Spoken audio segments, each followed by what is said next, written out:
Oop, that's not the one I wanted. I mean, this is the game that we wanted to talk about, but that's the one I wanted. Let's move this over. Thought we moved this over. We moved this over in the other OBS, but not this OBS. Oh, what does it mean? Too many letters. Too many B's, too many S's. Welcome back, everyone. We are going to be reading through the patch notes. Hey, Gene. Always good to see you. I have to stream, like, during the week, during, the like, mornings, I feel like, to catch you. Soul Test, welcome, everyone. The patch just dropped. Had I known the patch was going to drop today, I wouldn't have released that video on the rivers last night, but we are going to be reading through the patch notes. We're going to be trying to copy some of this stuff over to a Word document and then trying to have a condensed version of the patch notes, or what I think is kind of some of the important stuff. I think there is a lot of really big changes in 1.10. A lot of these changes we're already aware of, because I think it was just a relatively light patch last night, and how much could they have changed in one day, except they could have. They could have given us back the map mode that was promised. I still have the mod on, so I don't even know if it would be disabled or re-enabled, but we, of course, are referring to the river map mode. A personal favorite. A very near and dear. I actually kind of like the river map mode as it is, where it's, like, kind of scuffed. So I kind of hope that they keep it like that, but, yeah, love your vids, thank you. Have the day off, woo, big nice. Sure hope the river map mode is back, same. I like that it's the forbidden map mode. I think that is funny. I think that is probably no good for them to, like, have it like that, but I think that's funny. Okay, hello rulers. Today we've released a patch of 1.0.10. Various iterations of the patch have been available in our beta branch since December 14th. So, 2 weeks. And this is the last major patch before the holiday period. That being said, if we need to make any critical fixes, we have some room for a potential hotfix. So, the game is going to be somewhat secure at this juncture regarding kind of balance and this type of thing. So, probably going to look to unload a lot of tutorials. There's been a lot of things where I'm like, well, yeah, but if they fix it or if they change it, then, like, what are we gonna do? Colonization being one. In particular, there's like the handling of slaves is quite difficult because of how slave centers will just get closed, and how plantations will also just get closed. And so half the tutorial would be how to play around what is effectively, in my opinion, like broken mechanics. And so I've kind of, the colonization tutorial has been most requested. And that's kind of why we've been holding off. No rivers till February, according to the comments. Terrible. We love the river map, but it's okay. We can just install a mod. The people who are watching patch note streams are probably the ones that, like, this is not a big deal for, and they can just, like, install the mods and, like, this type of stuff. And then the people who are just playing super casually, don't consume any content, probably never knew the river map mode existed anyways. So it's probably just kind of, it's fun to make comments about it and make fun of it, but, like, it's probably just kind of whatever. You wouldn't need a map mode if you paid attention to geography class at school. Damn. Hit us with the facts. You wouldn't even need a game if you paid super close attention to history. Bam, got him. Hey, Elliot. Welcome. So, rivers are now insane, though. Alright, but of course, it's a happy Wednesday. Yes, we got him. Also, we love it when they put it not at the beginning of the sentence, so we know that they know how to properly capitalize the holiday, as it were. Which means another Tinto Talk, this time hosted by your friendly community manager, Ryagi. When was the last time Ryagi had a... I'm trying to remember the last time he had a dev diary. I think it's been a hot minute. Personally, I'd like to acknowledge again that both our patches and the patch notes themselves has thus far been fairly chaotic. This is true.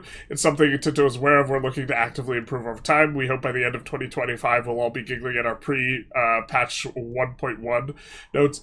It's not something any of us alone can fix at Tinto, but the effort in making sure our notes are consistent with each other and make sense to you, the player. Yeah, they probably... I think this is probably just an internal systems type of thing. The devs are all used to development and not used to the front-facing stuff. It's not like they... I feel like, though, the way that people look at it is like this ubiquitous, company and its paradox and like this type of thing, and it's not like a group of people that is like the devs and like this type of thing. But as Johan was saying in one of his posts, he's like, brother, I haven't done this in years. And then most of the devs here have like never done like the like front facing like patch notes for the community, and so like the internal systems that get things done aren't necessarily optimally adjusted for having like the most precise patch notes. Does the river map mode have age verification? It should. It should. They need at least have a stable finished game 2 months after it came out. I think that's today. I think that the fact that they're going on vacation means that it's not going to get updated. So yeah, Shiny woke up and decided to. Oh, he chose violence. I mean, he chose to read. Really the same thing. While the notes are not perfect, I think they're generally a small step in the correct direction, and we will continue to improve on our future patches. Feedback on our notes and generally our methods of communication are always helpful. You know what would be nice is if you have a bunch of these, like, patches that are, open betas, and you have a bunch of, like, notes, if those are somehow separated, because a lot of these notes are ones we've already are going to be ones we've already seen. Okay. Luckily, that is my domain. I'm very happy to comment on and answer questions you have. Yep, that is the Reagi's job, is the bridge between two worlds. So what's next, and how long is this holiday period? Though the holiday period varies from person to person, generally it begins at the end of this week. It goes into mid-January. So we are going to have, like, a month-ish of... probably no patches. It's a time for those, many of those at Paradox, not just Tinto, get some well-deserved and enjoy the holidays. In my case as CM, it means that I will have to resist the urge of commenting on Reddit whenever I see something related to pops up, alas. You will have to resist. Don't you mean you just swap to your alt and start just, for the record, I don't know if Reagi has an alt, but, you just swap to the alt and you start trolling people on Reddit. Once we have alt returned in mid-January, we'll focus on the next major update, 1.1 Ross back, which we will share more details on when we return. So also expecting not to see this, we get to play alongside them in development type of dev pattern that we've seen today, because they are making a product that is not going to be free. So not really expecting to see open beta with a bunch of different like mechanics introduced, and instead they are going to probably have a free patch accompanied alongside DLC that is going to have a bunch of changes which we are not going to know until it's patch time, except for if you're on the secret inside track, then you get to know things ahead of time. You know, that type of thing. Alright, patch notes, etc. Reagi out. Mic drop. Is the text big enough? Let's see. Some people have commented that they want it a little bit zoomed in. Also, very sad to have all the other beta patches purged. It's either 0.1 or 0.09 now. Which patch do you want to play on specifically, or was it like a balance between the two? I'd really like for them to just underline or italicize everything already in the beta. Yeah. There's gonna be a lot of, like, double reading. I do not approve of violence and inhumane acts, Shiny, except for slavery and children of the mines. But the children wanted that. Alright, added several new advances for Kurdistan, Manchu, Sokoto, Italy, Malacca, Malaya. I think this is maybe worth, kind of commenting on here. No, not like this. Paste without formatting. There we go. And then, can we format you? Ayo girl, let me holler at you. You willing to get formatted, baby? Not like this. How everyone wants to spend a Wednesday morning listening to me fake cat call A spreadsheet girl. All right. Added new government. They're coming for me already. Those comments. Too far. Added a new government for Sweden's Alfonso Staga. The War of Religions now has an action for non-members of HRE to join the ongoing War of Religions. Rich countries should now face significantly larger armies in the midfield late game. This is good. This is good. In the April version, I wish people had played the April version of the game. They would have got to see just how violent the AI was and like how the AI would have these massive armies. The AI was super, super rich, so I think that was a big part of it. But yeah, zoomed in was much nicer. Thank you. Yeah, I'm trying to... I need to figure out something for the people who don't like getting flash bombed. For the Google Docs and the Google Sheets. I don't know how I'm supposed to do that. But like for the sheets, it being like all white. There's not like a setting. The only reason I use like dark mode is because people have commented that they prefer dark mode or they have issues with their eyes. Do you talk to all your essays like that? I bet you talk to all your essays like that. Hey, only I talk to all my essays like that. Anyway, excited that we're gonna have a stable build. Yeah, Phoenix's Q2 release. Yeah, it's stable for a while. I think. Spreadsheet Goral is real. Yeah, she can't hurt you. So we have a bunch of advances here.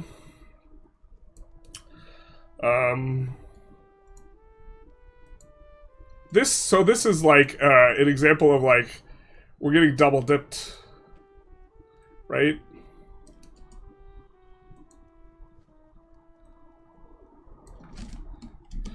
Because we get told the same thing twice. All right. But really, there's been so many AI changes that I think are so good that are like subtle that like are a bit hard to kind of unpack. But okay, gameplay. The ruler must be commander during war. Now allows female rulers as general. General is no excuse to die to avoid dying as for your nation. Royal peasant, big true. Cognatic primogeniture goes through the children in the right order. Magna Carta now gives some levy combat efficiency. Seen a lot of changes to the I think that they're approaching a good spot with the balance of levies and infantry and cavalry. To be honest, but right before release, I thought that the balance between infantry and cavalry was in an okay place, and then they just like gave the cavalry this massive buff, like not even a week before release.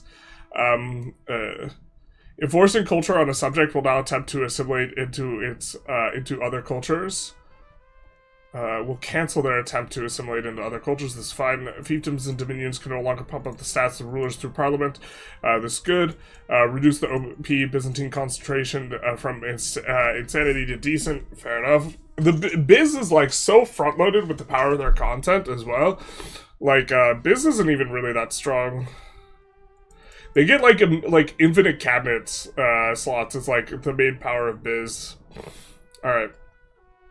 To be fair, they might have a bunch of events that I'm like a little bit less familiar on, but nothing too crazy notable there. I wish Sheets had a dark mode, yeah. There might be a browser add-on for dark mode. Maybe. This is something I need to look in a little bit closer. Dang, I missed the start. Terrible. Is the upstream still the same as downstream for proximity like in the beta?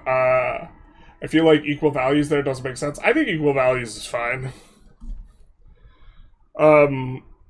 I think it, like, bro, rivers were, like, really important, like, historically speaking. From a simulation, from a gameplay perspective, I understand that it just feels a lot different, and it feels like just this massive buff for no reason, but historically, like, rivers were big. I really need a browser extension to get dark mode on Google Docs spreadsheet. Yeah, we might have to look into that. There are people who have, like, medical conditions that, like, it's uncomfortable for them to get flashbanged. Alright, economy. Further revision to the population demands to balance state economies. We actually need to take a closer look at this, I think. So, what's the pace without formatting? Control-Shift-V? Alright. Increased, I need to take a closer look at this, because this actually makes it so, low-tax metagame is maybe reasonable. And what I mean by this is, like, if it's actually going to be really tedious from a micro perspective, but you can actually boost your economy by creating more demand. Your pops will demand more stuff if the estate is rich. We can maybe actually just jump in game and kind of show it real quick, but if the estate is rich, the tooltips aren't like overwhelmingly good for this, but like if the estate is rich, they will consume more goods. I think the tooltip is on the good itself.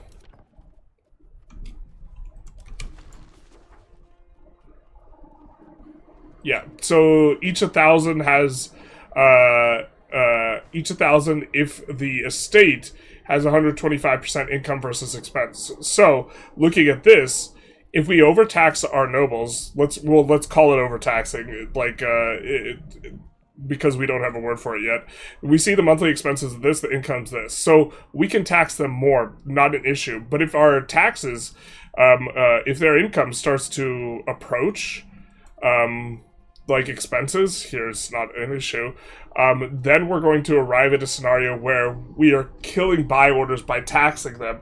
And generally achieving buy orders is something that's a little bit difficult to do. You're more than happy to do it because money that goes into buy orders is effectively not lost, or it's complicated and I need to look at the math, but in general I think letting the estates keep money so that they can spend it on goods, so that they can demand more goods so your industries can get more rich, this type of thing, I think is just generally positive. There's like a lot of math involved. Intuitively it feels like it should be positive, but again, math. And so this is a nice change, because this is going to make it matter how much money they have. But also, that's going to make taxing them really, really tedious if you're just barely trying to thread the needle in terms of managing their income relative to their expenses. So, medical condition having ice, basically. This is the medical condition. We're sorry to those who have it. Yeah. I feel like importing slaves to colonies through market trade doesn't work. Yeah, it basically doesn't. So here's the thing is, slave centers are just like never profitable, basically. The reason being is the PM for slave centers isn't even really that good. Oh, we could maybe take a closer look at the PM for slave centers, but it's really not very good. And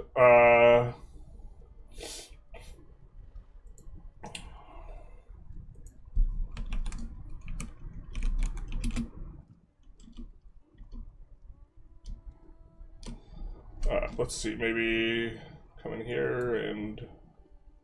Alright, spreadsheet warning, hide your kids, people. Alright. So, let's unfilter this. No.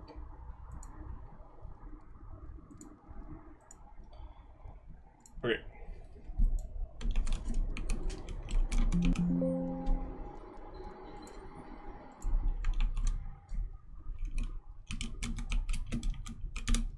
So the slave center, in terms of a net value added, it only adds 0.61.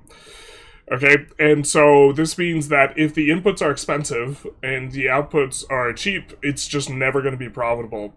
And the issue is you're trying to dump to them inputs from outside their market, stuff like firearms, tools, this type of stuff.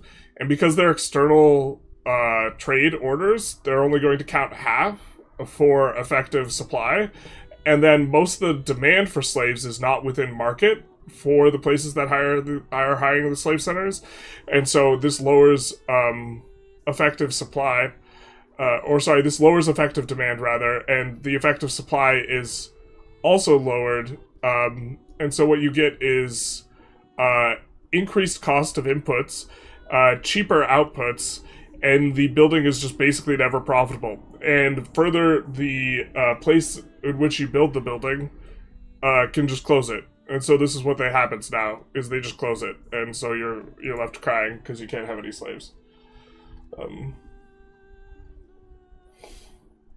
Auto 50 is good for newer players? Yeah, I agree. Low tax meta is beta for the game, making estates actually be in parallel power structures for longer than 50 years. Yeah.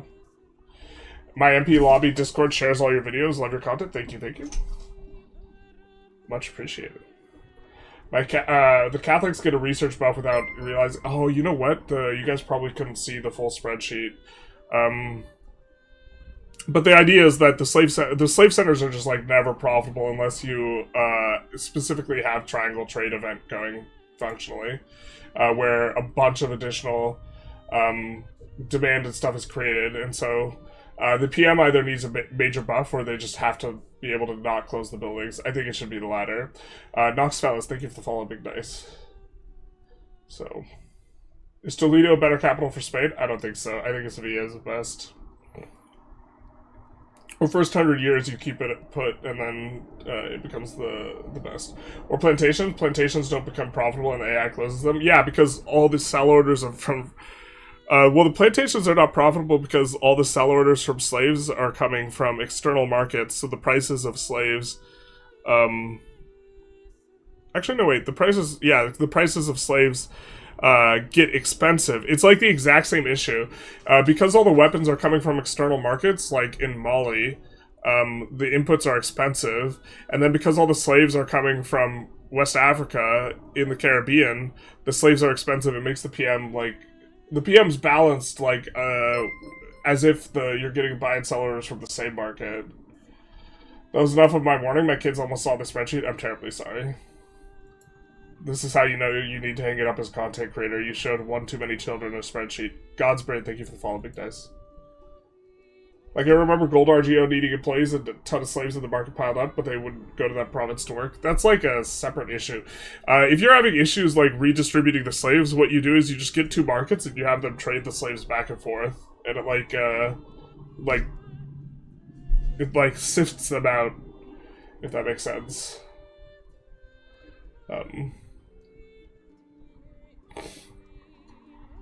Do you recommend just shutting them down since they don't make money? No, you don't care about the money. You want the slaves. I recommend subsidizing them, but the problem is they're in other countries.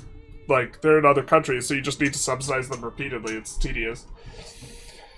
Market villages were OP in 1.0.8. I think that they were not buildable. Or I think that they were pretty bad in 1.0.8. I disagree with that evaluation. Now they're like OP, but I think you just build one. One child seeing a spreadsheet is too many. This is true. Let's continue. Yeah. One is too many. Increase the strengths of navies anti-piracy by a large amount. Both exporting and importing also spreads institutions. This is big. We will take note of this. Nobles recruitment now gives recruitment center now gives 25 nobles down from 250. This is big for anyone playing in India. Pop demands for weaponry for peasants now checking privilege again. Check your privilege. Paved roads are now a bit better for market access. Changed. Downstream river is still 50%, but the rivers do not stack. It's also a big change as far as proximity goes, so we'll include that. That, of course, is a note that is here. We have read this. This is also actually huge. This is why the market village is so insane. Mainly because it gives you burgers, so you get burger literacy bonus in rural areas now, which was previously impossible. Which, from a balance perspective, I don't know how I feel about this. I think it creates a play pattern that is a little bit tedious, but I think it's also kind of fine. Exporting spreading institution is so nice, yeah, because often you collapse prices in your market because you're more efficient, you're more effective, and then by virtue of having collapsed the prices in your market, you can't import anything, and then you're like, well, okay. It also really big, I don't know if we'll find this, is Alexandria.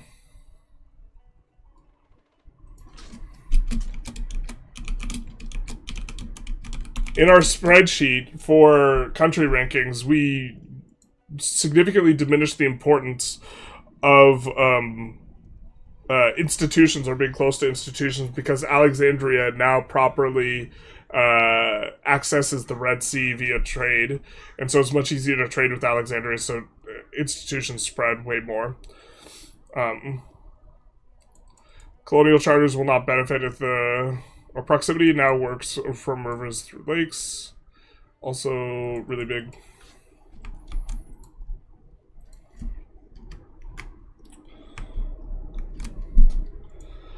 Colonial charters will... Yeah, I mean, I think we've talked about this extensively, but lakes are now just, like, insane for proximity. Colonial charters will not benefit if the original colonial location has maintenance of 0. One thing running into a huge issue with the Kilwa run is I don't like the changes that they've made to colonies, where the colony will always pull from the capital market now, and you don't get to decide the source of the colony. I think it really is just so painful when you have, like, a relatively low-pop country and you're trying to colonize a bunch, but maybe that's okay. A lot of trade-related buildings, marketplaces, villages now improve local market access. This is kind of a big deal, but, well, this greatly affects how you're going to do stuff. Rebalanced a few stacking development benefits. Prosperity gains have been adjusted for better balance. Yeah, prosperity now is different. It is huge. Fixed lakes so that they have max maritime presence always. Roads now make proximity ignore vegetation, also big. Oh, maybe we should... Here. Add categories here.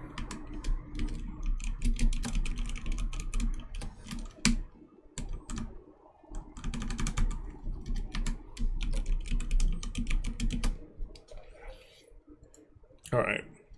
Release the Snyder patch notes. Improved market arranged pathing to include different coastlines. Alexandria is the big one. We kind of already included that. Increase payment from colonial nations in Age of Absolutism and Age of Revolutions. Is this a flat increase? I can't remember. One of the things is they're really, really valuable until you get the colonial exchange. They're valuable for the rare goods until you get Columbian exchange, and then the value of colonies actually falls off a lot.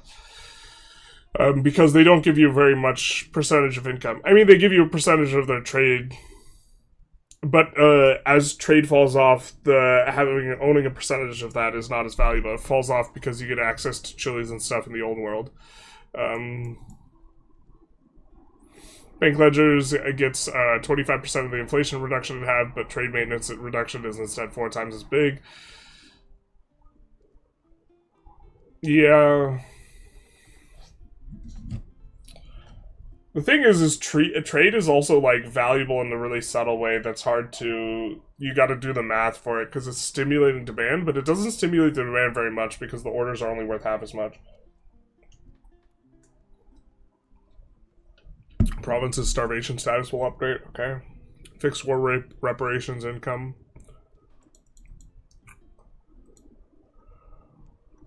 Adjusted some inflation reduction modifiers for a better game balance.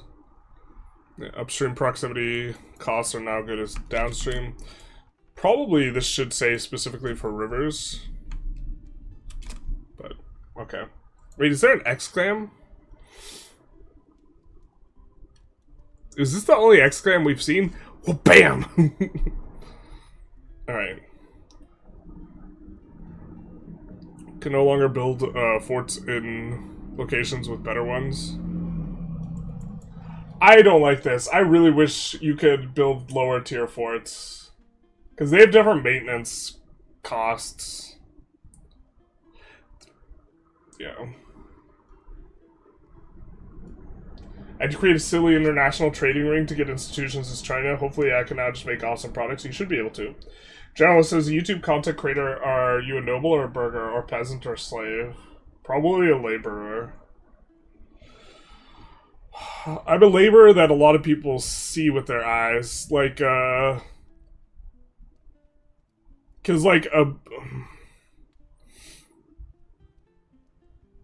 yeah, it's like, it's difficult to describe, because it's not like I make, I don't make very much money. I think they're like classes of YouTuber, probably, and from like an outside perspective, like they all just kind of seem the same, but like, some YouTubers are like nobles, and some YouTubers are burghers, but I'm like a laborer YouTuber. I think that I'm a laborer because qualifications are to some, well, maybe I'm overestimating myself. Maybe I'm a peasant. Maybe no qualifications are needed. So, Clergy, he preaches the religion of the spreadsheets. This is actually the real answer. Do we know when the patch is happening, or I am so uninformed on this stuff, I just play it? The patch should be live. The patch should be live. We're reading through the notes. I think they did that because it never maintained the culture, religion, and pops you sent. It always made them your primary culture of faith. I think that that is why they did that. Yeah, let's actually just put a note for it, because I don't think...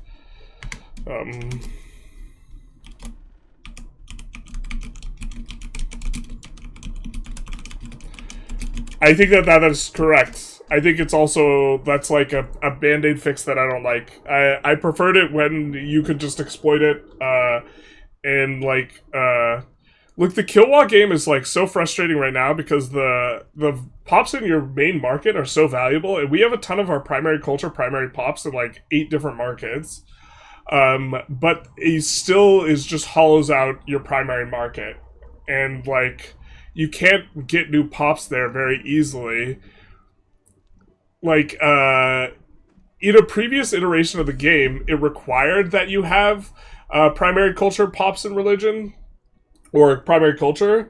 And the issue with colonizing then is it would brick some of your colonies, and it would be hard to notice, and you could just completely hoover out all the pops. And so, like, maybe this is like some improvement on that, but like, I prefer this system is less exploitable, but it is like, it leads to situations I think are more unfun. I'm not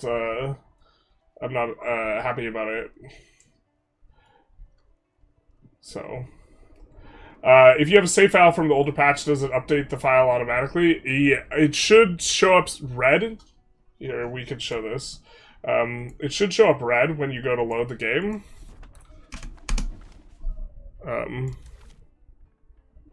And once you load it, it'll show up as yellow.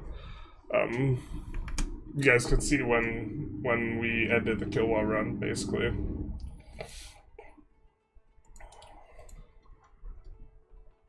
Trade maintenance was 4 times something was already present in this beta, or YOLO'd with no testing.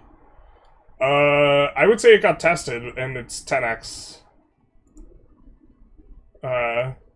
It got tested, but the thing is trade is now pure gravy now. It doesn't increase your economic base. Trade is like way more valuable than it used to be. It just looks less valuable because the trades look less profitable, but it's way better. The other X game was female generals and rule. Hell yeah, women can die in battle. We love to see it. I recently learned that Thebes, apparently with like an all-female like army, beat Sparta in battle. Allegedly. I guess that's one of those things that I would want to fact check. You look more like a tribesman to me? Man, the truth really hurts.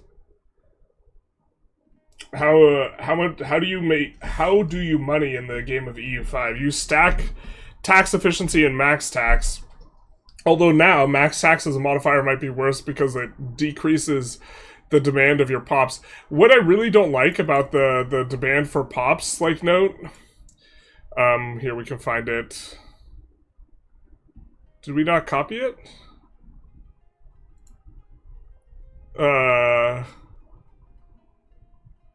Or did it not appear? Anyways, if your pops are richer, they demand more stuff. What I don't like is it's so much like a light switch. You're either above 125% threshold or you're below it. And so, that is so binary is like really punishing, if you don't like look at it, super correct. Or super close. I've just been disappointed by all the updates. Places Sweden vassalized most of Russia, conquered the Baltics by 1470. The centralization change killed it. I haven't played it since. The centralization change is not one I'm a fan of. I think it made the game less interesting. I suppose I don't really care that much from a balance/simulation perspective. Can't believe that Paradox gave us slaves and the woke AIs took them away. Terrible. You need to research patron of the arts in order to commission art. Fiefdoms and dominions can no longer change religion on their own. Fiefdoms, dominions... Oh! I was not even aware of this. that is a reason for kind of preferring fiefdoms. Religion and culture, a country list gets updated properly when releasing subject. Tweaked a lot of bonuses to population growth that could stack high. We won't highlight this. Limited marriage rules to dynasty close to the ruler. I think that this is big for a lot of people. This is the way we played. We were getting a lot of characters through conquering places. Reworked a bit how non-ruling dynasties marry and when. Randomly generated characters will now only be from primary accepted or tolerated cultures, so you won't just have a bunch of random Native American people when you're like in Venice or whatever. Maximum number of married males in one country when considering dynasty marrying logic now ignores close relatives to the current ruler. Seems fine. Non-accepted culture characters will no longer join the court on the annex. Womp womp. This is really nice for republics. It gave you a ton of really strong characters. I don't think we'll highlight this, but because I don't think this like affects gameplay too much. Source, were you there? Basically, regarding the Theban women, but also Sparta's kind of low-key overrated.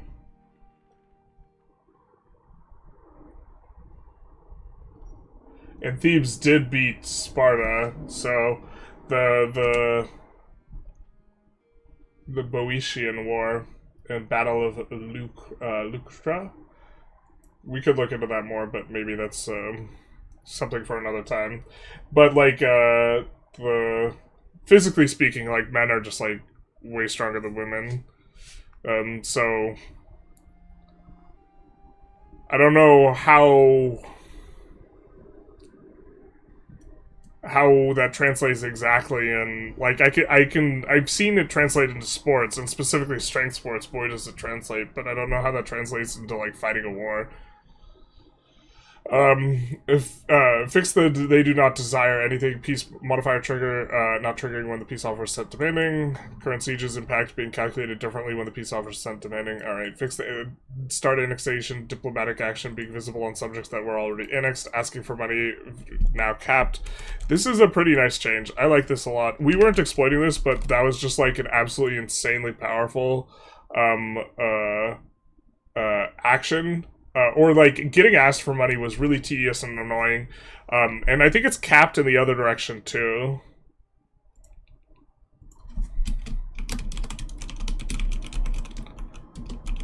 You can't ask someone for money when you're super rich and just bleed them with one go. Diplomats now work properly once above limit. Acceptance of marriage offer now includes the age of the consort before selecting the country, recipient country, fixing issue of inconsistent. Alright, fair enough. Various missions with denied military access CB. Isolating from allies now requires you to be allied. This is kind of a big change. We'll highlight it. I think that this is like a fundamental gameplay pattern that's not that important because the AI is weak, but as the AI gets stronger, isolating from allies becomes more important. Seizing territory from your subjects makes the location conquered and the amount of liberty desire scales with populations building development. Fantastic. Oop. What's this? Not this.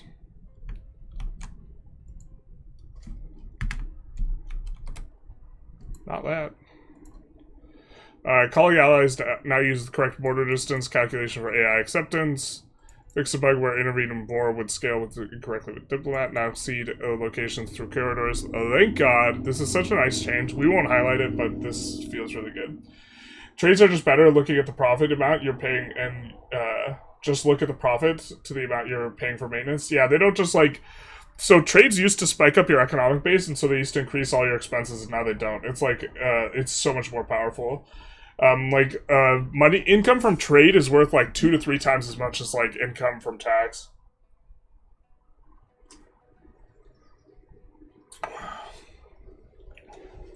You need to go for that Excel sponsorship money, basically. If I released far fewer videos, I could probably do much better at getting sponsorship because they care about the average view per video. Decreasing demand with more tax makes sense, though. Yeah, I agree. I just don't like that it's like a light switch. Ancient historians often wrote fiction to make their works more popular. They injected fantasy elements for the lulz. Yeah, but you could cross-check like multiple historical. Like you could try and figure out what's like historic and this type of stuff. Eventually, when I have 2 IQ points to rub together, the guides will make sense. Thanks for making them. To be fair, I'm like kind of doing somewhat advanced guides. Like the price guide was not a beginner guide, really. The thing is like you have to go through like the complicated stuff to be able to really boil down the stuff in a really simple way. Like the hardest tutorial for me to make wasn't some like complex price equilibrium spreadsheet thing. It was probably the Spain tutorial series for Vic 3, because recording 30 minutes, one take, while playing constantly unpaused, videos where you have a certain theme that you want to talk about and you want to talk about it for a complete beginner is way more difficult than doing some sort of spreadsheet analysis. Mainly because you're trying to do it in one take. Doing things in one take is like really rough. No, but because you want to show every single game action, right? So no longer give out the claims for own CBs, heirs under regency. Failure to give adequate land to an ally will hit trust rather than bonus. Violating sovereignty is not instantly cancelled. When subjects break free of their overlord, they, etc. Fixed case where junior partners don't get called to war properly. Independence movements trump subject relations when declaring war.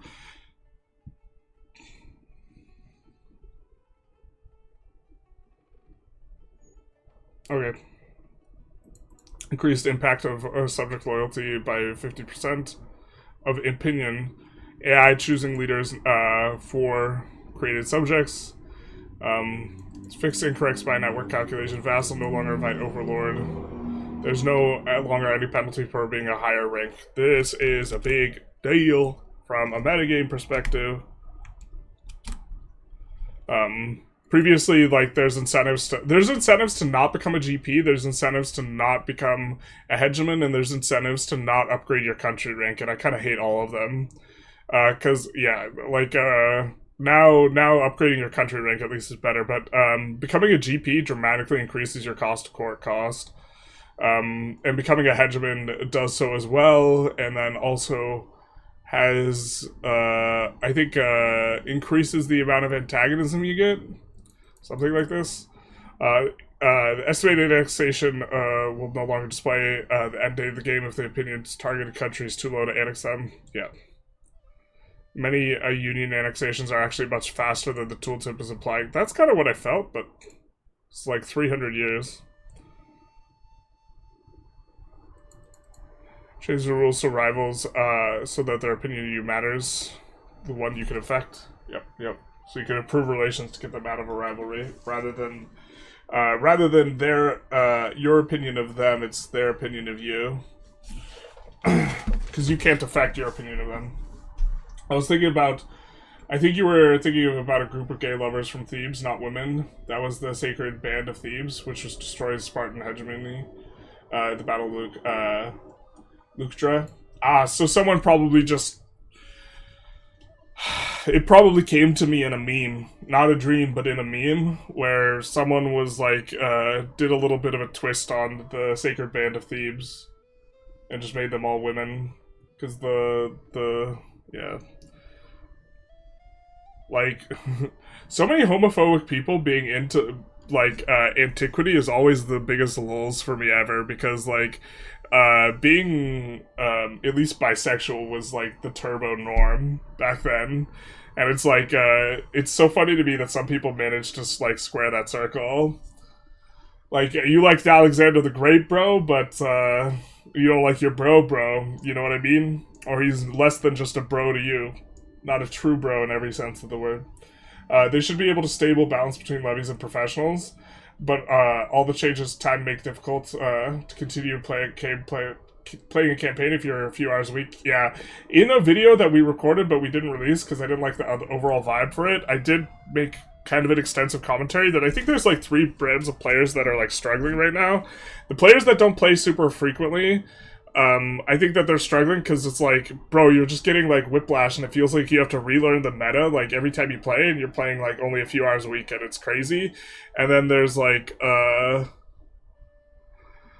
there's people who are playing a lot, 20 plus hours a week, and they're starting to they maybe don't mind the constant metagame changes as much, but the thing for them is they are starting to notice things in the game that like are maybe a little bit frustrating and this type of stuff. Like once you're 200 hours in, you start to notice some of the issues, and so they're at a point where they are hitting those hour marks where they're like, okay, this is broken, or this doesn't function the way it should be, or this is weird, and like I think there's a little bit of pain going around right now in regards to play.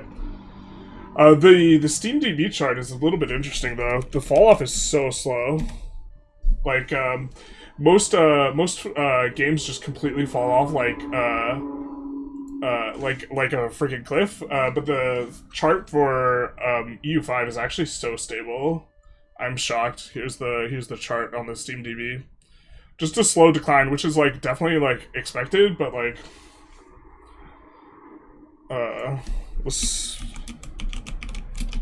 Victoria 3 is like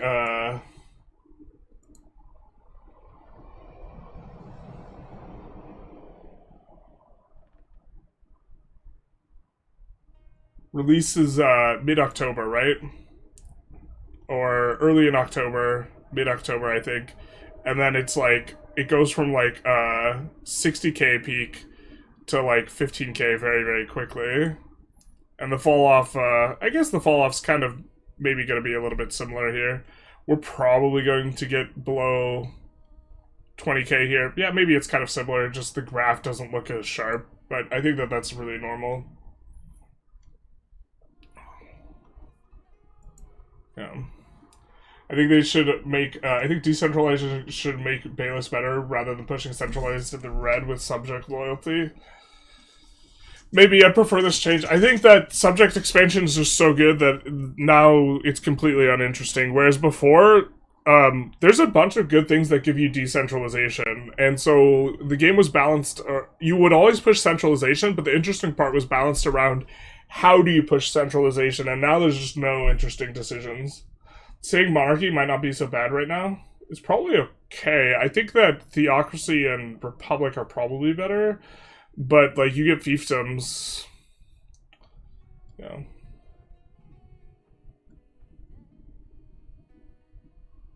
The Codians are overrated. Athenians have more than one documented case of treating their allies far better, making other Hellenic states more likely to remain in the league. Yeah, I mean, I think that the thing that's completely underappreciated regarding antiquity is how much propaganda that, like, effectively there was in regards to making your state, country, leader, etc., like, look better. And, like, when people, like, read history, they don't realize how much of jockeying for appearances was. And I think Sparta, roughly speaking, ran a good PR campaign. But, yeah. Rebalance how good levies are with decent progression throughout the ages. We're going to highlight this, but this has been, like, a lot of different changes simultaneously, but I think it's worth noting. Battles now begin with a maximum frontage of 125% in each section. Any exceeding units will be moved to reserves. Fair enough. You still do want to stack to 125%, though. Reduce frontage bonus from defense from societal values. Again, this is not from defense. This is from quantity, but yeah, it was insane. Quantity is still better. It was reduced from 25% to 10%. Fixed bug issue where morale is not scaled strength. Drilling now force sets maintenance at 100% for that unit. Love that change. Transport costs now scale with how many men you have at the unit. This is kind of a big deal. It makes transporting levies really a pain in the ass. I don't know how England is probably supposed to win now with some jockeying for the subjects and this type of thing. Because transporting levies across seems really rough. Do we have a change for levies? Increased frontage of heavy ships. Increased flanking ability of light ships. Reduce frontage from galleys from 0.75 to 0.5. While also increasing initiative. Yeah. We'll just put galleys buffed. Actually, no, we won't do that, because people will want to know the change. What was the change? How did they get buffed? But heavies were just, like, always better. And it was, like, not close. And now I think that the number... I have to check the numbers. I haven't looked at the numbers. But I imagine heavies are still better.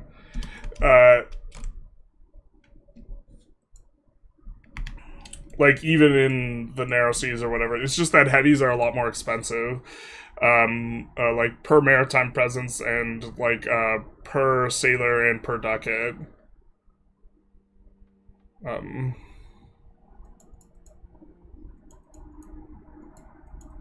You now restore the levies even if you explicitly try and delete the units.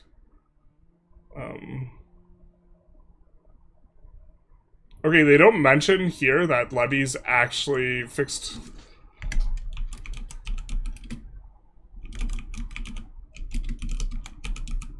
That you get, like, infinite levies, so we'll just put that in there for them. Catch up on chat a little bit. Should have been able to peace out of any war by vassalizing the Hansa and offering cantons instead of territory money. Gets out a coalition free card. Interesting.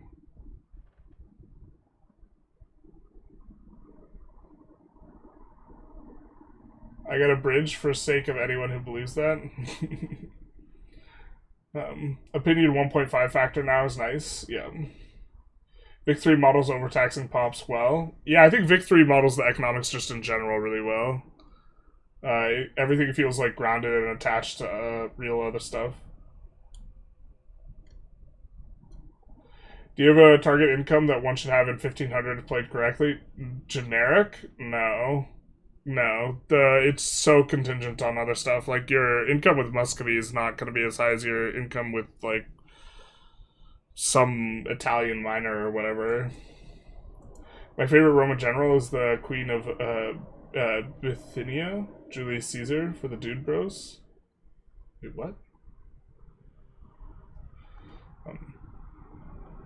Bigotry goes hand in hand with the inability to imagine the past was any different from their idealized image of it. That's kind of fair. Regarding the people who are homophobic, like, and also loving Greek history, Bros was slanging dick, man. There was like a code, and it's like, you gotta slang in this way. And, like, you like Alexander the Great? You like Leonidas, bro? Like, war score calculated correctly for vassals. Fixed a bug that would make maritime drop to 0. That's a nice fix. That bug was really annoying.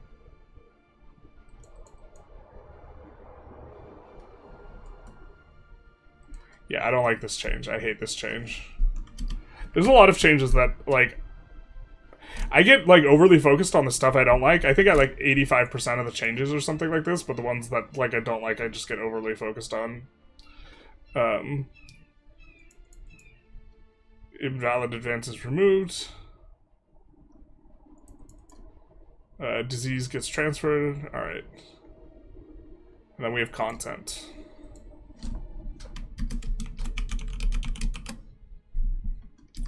Kind of highlighting a lot here, though. Maybe we're highlighting too much. I'm following your content, but I haven't played in a month, and I have no plans of coming back. That's crazy. The people who just watch and, like, don't play the game is always wild to me, but I watch, like, Age of Empires 2 content. I haven't played Age of Empires 2 in forever. So...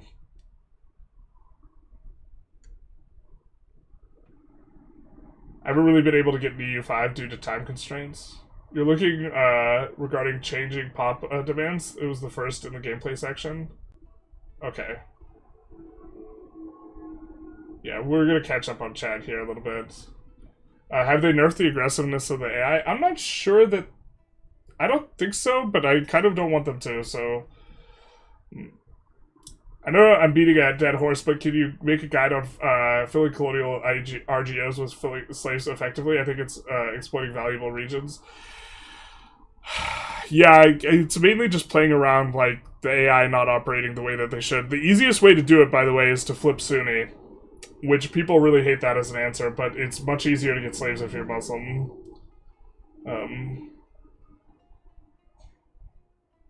So... 3 galleys to 1 heavy. Yeah, maybe galleys are just better in inland seas now. I don't know. I kind of like that heavies were just always better, but... if you somehow get your language the strongest in the world, but your liturgical language is super weak and locked, should you switch court language? Yes, generally. I think the research is worth more than the other bonuses. Galleys were less useless than they were, but probably still too weak relative to cost value. I think heavies remain a bit good in the early game. Yeah, I think the idea that a galley is going to, just because you're in the Mediterranean, outperform just big-ass heavy ship in a war just, like, seems like, yeah.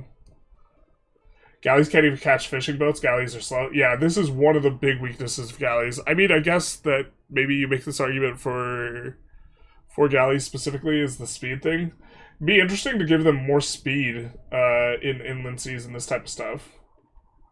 Stacking hegemony antagonism just makes the game extremely boring and makes you actively want to dodge getting them. Yeah, I don't like the disincentivizing you from upgrading mechanics. Both like getting hedge, getting GP, and also like the trade-off is like oblique, and like the benefits you get from becoming a GP are like less than the benefits you get from like, or the penalties you get, I think. Greeks were more about masculine sex acts and feminine sex acts if you were on top of the male. Yes, exactly. Pitching was okay, catching was... Well, no, it's not even that. If you were the older guy, you had to be the pitcher. And if you were the younger guy, you had to be the catcher. And doing it with a guy in your age range was considered sus. Yeah, you had to do it with a younger boy. The dynamic had to be a particular way, and that's the way the Greeks looked at it.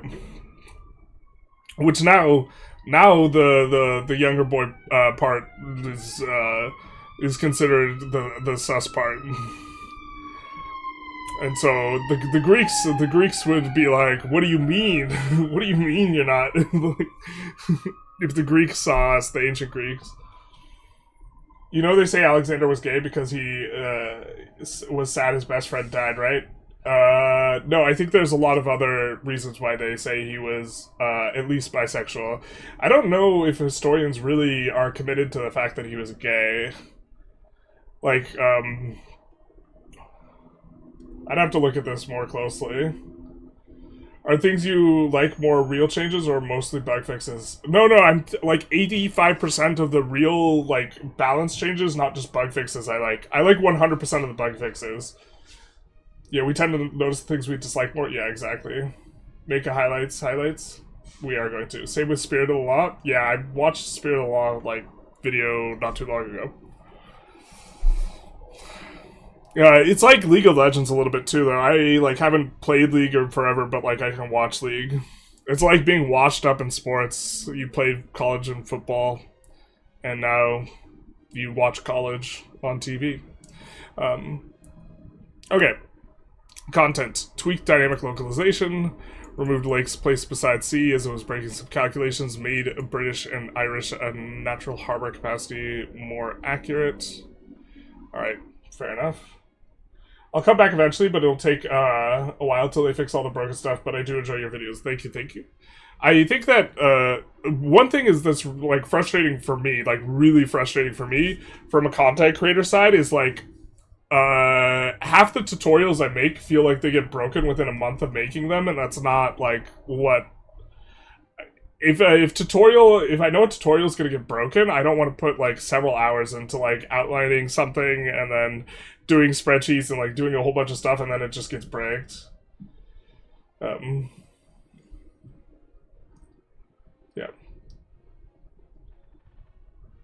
Hello, RNG. Do you like it when it's a choice? Yeah. Forming Belgium also considers the Brabant area, added dyes guild to the south, to the Chinese town and city industry set up to improve its lacquerware functionality. Yeah, I think that just loading up into China, you would just disable all the lacquerware at game start. Not that lacquerware is bad in the abstract. It's kind of bad if you don't have a lot of wood, though. Added truce with this. England now starts with a bunch of stuff to make AI England okay at fighting the war, because AI England kind of wasn't very good at it. England now bodies France, which is a little bit of a mystery to me, because I don't know how they ferry their troops across in any sort of manner that is timely. But I guess France just doesn't get after them fast enough. Okay. Reverted raw material. Yeah, this seems like stuff that is not too big a deal. It's just, or not worth highlighting specifically. It's about dominance, bro. That's it. Yep. I didn't catch that. Could you reiterate it? Oh, about the slanging, the men and the boys to men. For the ancient Greeks, you could read Foucault's, I think, History of Sexuality. I think it's the first or second volume. I can't remember, where he talks a lot about the Greeks. But the idea is that they had, like, a stylized sexuality rather than, like, a codified sexuality. Like, in terms of morality regarding sexuality, for, like, us in like, contemporary, like, Western, it's, you can't do XYZ act, or XYZ act is bad.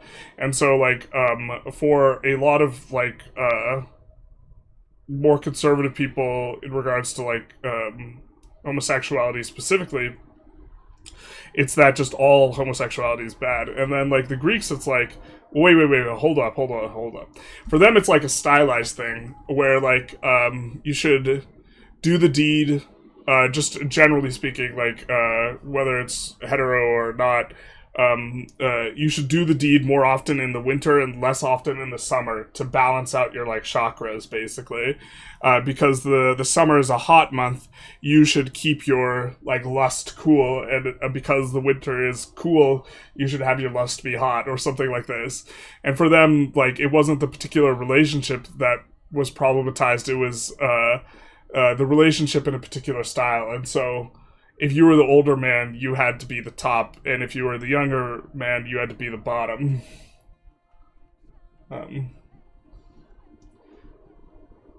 But, like, not piking rivals in game gives you more conciliatory, but not being able to have rivals is not giving in. If there's a choice to become a hegemon, it'd be fine. Well, now you don't get conciliatory progress anymore. The amount of historians that say the gayest, most romantic gestures are just friends, we got a whole meme. Yeah. So, literally every Greek play that mentions homos reference it as a bad thing. The idea that they were all gay logically makes no sense and has no historical basis. I think that's just incorrect.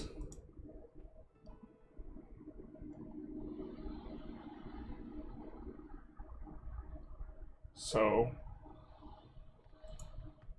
I would have to, like, check that a little bit more.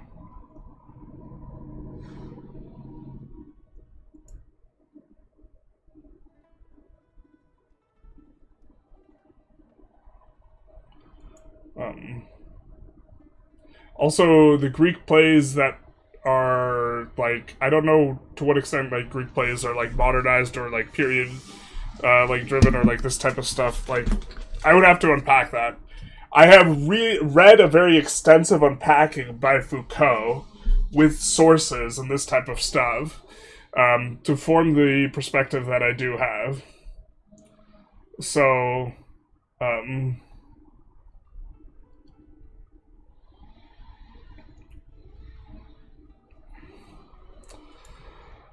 Embracing the Reformation in the situation will no longer remove the current heir policy. Cardinal seat no longer capable of destroying, etc. Removing league locations from league during Italian wars will no longer take the leader's opinion view. Golden Age piracy reworked. Rise of the Turks will no longer end civil war. Removed obsolete trigger for Turk situation. Improved. We're just gonna kind of skim through these and highlight any that like has a broader effect on I think the rest of the like kind of region or this type of thing rather than just the country, because a lot of this I think is just for the individual countries themselves, but we could do lots of changes for various things. This is lots of changes for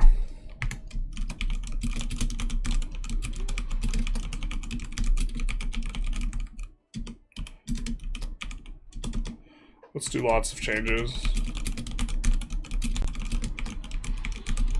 Yeah, but like I trust Foucault on the matter, just generally speaking, is kind of what I'm getting at, and verifying this would take some time. I think England is being modeled to have an early advantage is right, but the AI isn't able to make a comeback well. They tend to go on losing streaks or winning streaks. Yeah, this is fair. There's not like maybe like some sort of greater revanchism mechanic or like reverse momentum in the situation would make sense. Is it supposed to be the last patch until February? Probably. You think, huh? Yeah. I mean, look, if someone on the internet tells me something that is just like counter to my view that I've read like multiple pieces of books on, and like you know, like do you get what I'm getting at? Like I feel like unpacking it was almost like what's the word I'm looking for? Like would almost be insulting to like the viewers, like to unpack why I think that like my study of like a serious historical philosopher is just weighted more heavily than someone just disagreeing with me on the internet. Foucault slaps are an excellent contributor to modern thought. Yeah, which isn't to say Foucault's like infallible or this type of thing, but it's just like categorically like opposed to analysis on the very topic that I've read, and so like without like a citation of like a specific play and why this play is considered representative of like all of Greek thought or something like this. And also it's not only does the like if the play says something is bad, that doesn't necessarily mean that the cultural milieu at the time indicates that the play was bad, like this type of thing. Foucault was gay himself, watch out for obvious bias. Yeah, I'm aware that Foucault was gay, but like the that doesn't mean that like like some random bro in like in a comment section versus like someone who did like serious study on the topic. Like even if he's trying to push a particular narrative, like I've seen a ton of citations for this type of thing. Right, where you're just saying plays in general, and then also that plays are representative of this type of stuff, and like I mean I could I don't know where my copy of History of Sexuality is right now. I could bust it out and like give the citations, but the citations like include a bunch of like Greek thinkers, right? Like who I've also like read as well, like Plato. Technically, one doesn't read Socrates, but like Socrates, like Aristotle, and like people like during the like Golden Age, this type of stuff.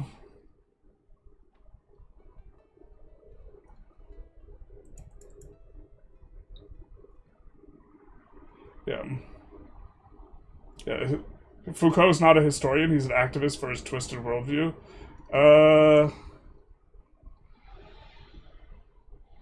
There's a difference between like what Foucault does, like in terms of historian like oriented stuff, and like what like a traditional historian did, because Foucault's trying to trace the philosophical thought and this type of stuff. English AI will be more. This I think makes a huge change. We're gonna highlight this.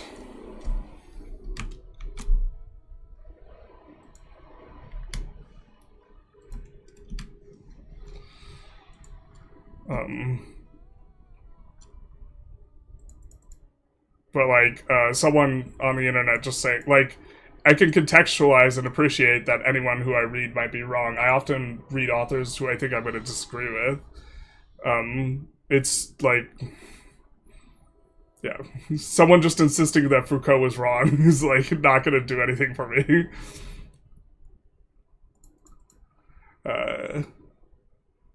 Fixed an issue with Rise of Ottomans, 100 Years' War. A lot of 100 Years' War stuff just in general.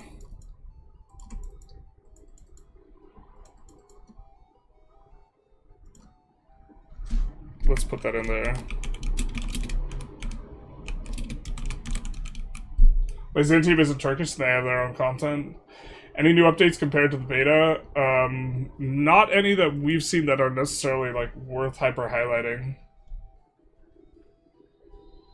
Yeah, don't you know that all gay people can't cite sources? Gay history is obviously fake news / sarcasm. Yeah, I mean, like, I don't know. I've read like pieces of work philosophically and otherwise that are just very obvious, like pushing a position that's absurd, and I do not get that impression with Foucault at all. And he's considered a serious philosopher that is contributed substantively to the discipline. And one of the means by which he's doing it is like a more historical method, and it's going to be completely different than like a traditional historian, because it's like less about tracking sociology and like archaeology and this type of stuff, and more about tracking thought. And so saying he's not a real historian is just like, it's missing the point. Like, so Nietzsche was like the first philosopher to really kind of have a historical method, like with genealogy and morals, and he's like, look bro, morality has just changed over time, and so you're engaging in this analysis of moral philosophy over the passage of time and this type of thing. And like, yeah, you could have a philosopher, or I mean you could have a historian do that, but like a historian is like going to have a completely different approach, because they're not a moral philosopher, and they're not like as deeply like engrossed in the study of morality itself, right? And so like they are going to be knowing more about facts and dates and like sociological record and like this type of and to some degree the cultural like milieu. But like for Foucault, he was studying like sexuality itself, and so like an expert on history studying sexuality is different than an expert on sexuality studying history as it relates to discussing historical sexuality, right? And so to just like say that he's not a historian is like, it's true, but it's also like somewhat flippant in the matter. I mean, you're not wrong. I would not. I wouldn't disagree with someone if they said Foucault was a historian, but I would not describe him like primarily or chiefly as a historian.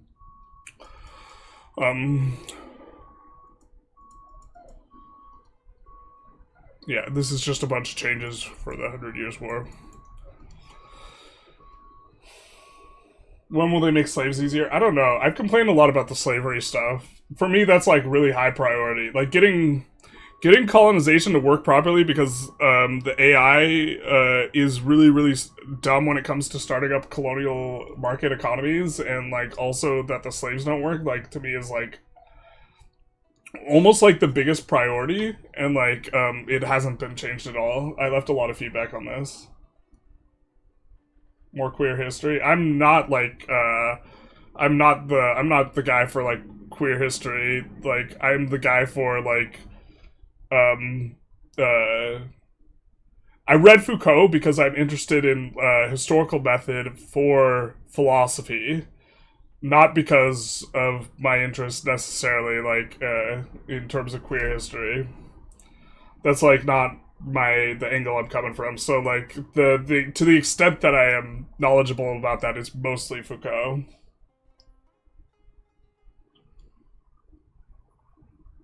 So, you're not wrong about the filthy Hellenist, but Foucault is wrong. Foucault, more like Fool Cult. Foolco. Yeah. Hey, Targus, welcome. Yeah, I'm about to crash out on stream because someone calls Foucault a dummy dum-dum. I mean, I'm also not saying Foucault can't be wrong. I'm just saying, like, like, if someone presents evidence for me why Foucault is wrong, it would require unpacking and time and this type of thing, and I'm, like, open to, like, Foucault being wrong. I'm just saying someone on the internet saying that Foucault is wrong and not saying any reason why he's wrong, it doesn't move the needle. Like, you know what I mean? And, like,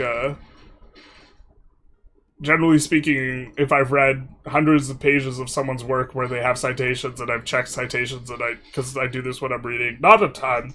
Like, I generally check a few citations and then I calm down. I'm like, okay, you know, because you can't just check everything. That's, like, checking everything is almost the equivalent of writing a book itself. Or, I mean, reading every single source for a book is, like, gargantuan type of task, but, you know. Foucault is an expert in his fields. He is taught around the world for a reason. Yeah. Is it true that lot cards make you a better philosopher? Yes. Much in the way that making a man a knight makes him a better fighter. Making a car loud outside makes you a better philosopher. PLC, subjugate, improved AI logic, proposing voting policies, polish. We'll chalk this up to HRE changes. I don't want to have full descriptions, but I kind of want to take note of the things that have gotten updated.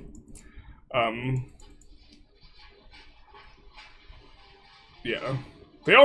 King's already had a huge score. But I don't want to, in my rundown video, I don't want to spend forever just, like, reading through this type of stuff. May display the number of Celestial Governors in Middle Kingdom. Celestial Governor gives, like, some poggers modifiers. We have events. We're gonna skim through these again. Lodkar is the philosopher, this is true.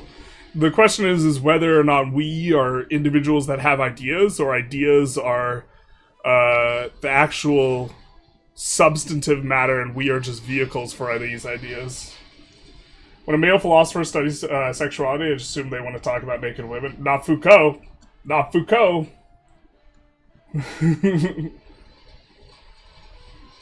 All you're saying is fair. I wouldn't expect you to believe me. I'm just saying maybe careful citing somewhat obvious bias as gospel. I don't think I cited Foucault as gospel. I would suggest finding the source independently. I have read some of the sources that Foucault cites. Is what I'm saying. Like, I've read Plato, and, like, the way Plato talks about, like, romance and this type of stuff. It's not recent. To some degree, I'm citing a lot of stuff, like, from memory from, like, years ago when I studied this much more in depth. But I have read what the Greek philosophers and thinkers had written and this type of thing. Like, it's not, I didn't just read, like, a tweet from Foucault that said, yo, bro, they loved, like, slanging it back then. Like, it just mattered whether you're top or bottom. Like, I've seen, like, a ton of, like, sources of, like, philosophers that were considered representative of the thinking at the time. I complained a lot about the slavery stuff. You're not alone, trust me. Yeah, I mean, like, yeah. I came here for EU5, and now I'm learning about history of people. That's why I'm subs. Yeah, that's why we might have some unsubs.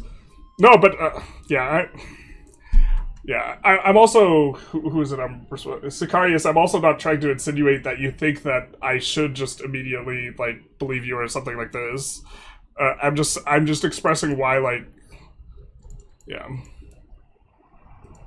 I don't know. I also think that like I have respect for Foucault just in a general sense, which I don't have for like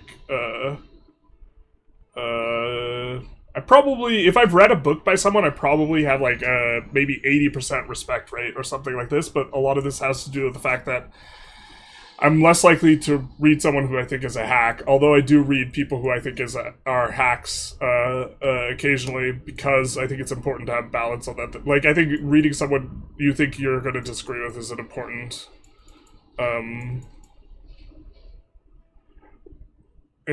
thing to do. Like, I think if you've never read, like, arguments against, like, the things that you think are really important, like, that's just, like, a huge leak intellectually speaking.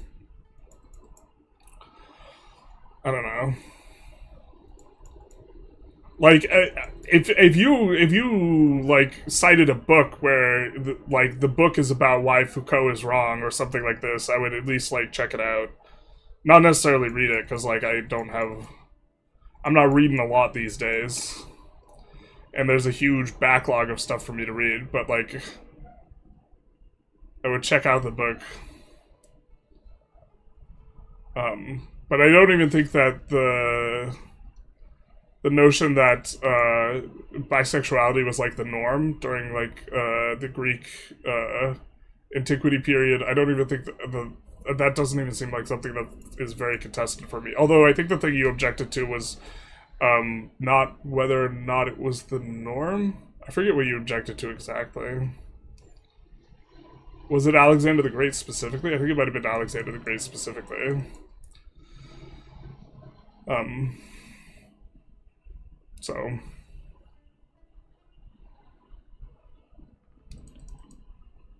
Which, like, yeah. I think there are definitely some motivations to want to reject it that makes some sense. I also think I wasn't insisting, like, super hard on Alexander specifically. I was just, like, talking more generally.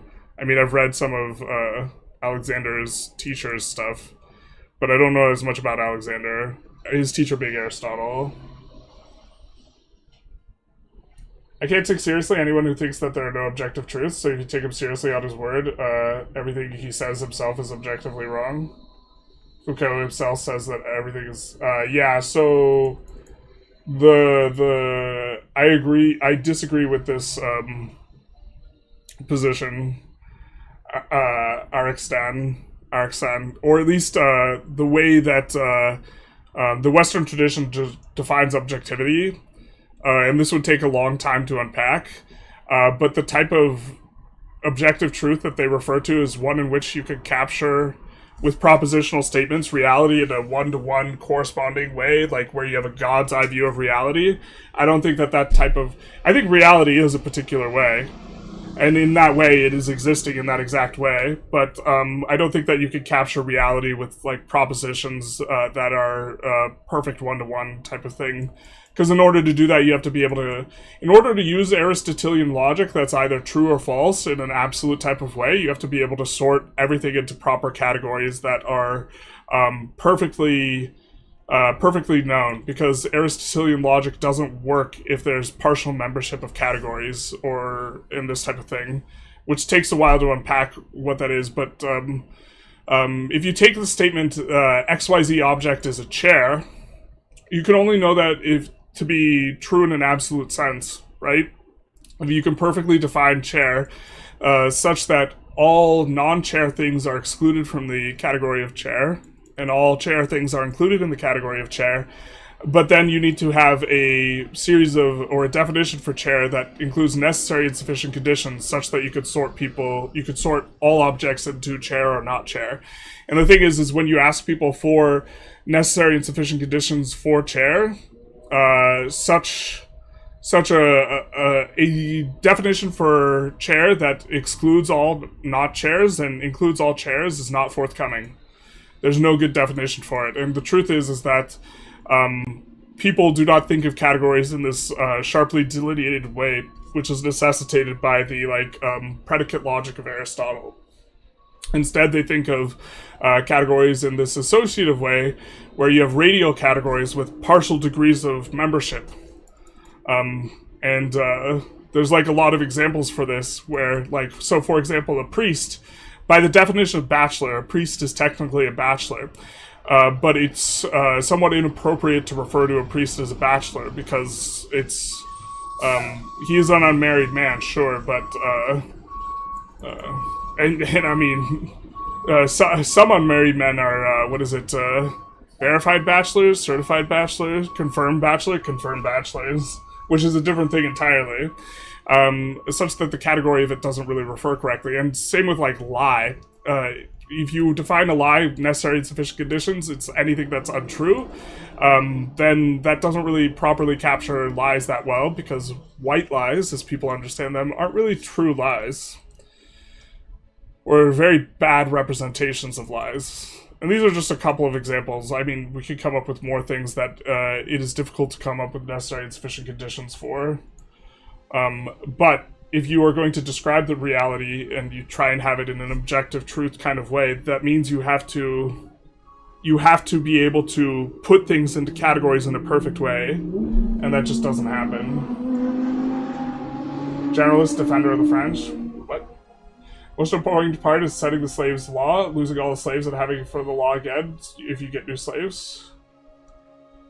Makes zero sense if there's no truth value for some kind of objectivity. Calling something objectively wrong with that worldview is essentially meaningless.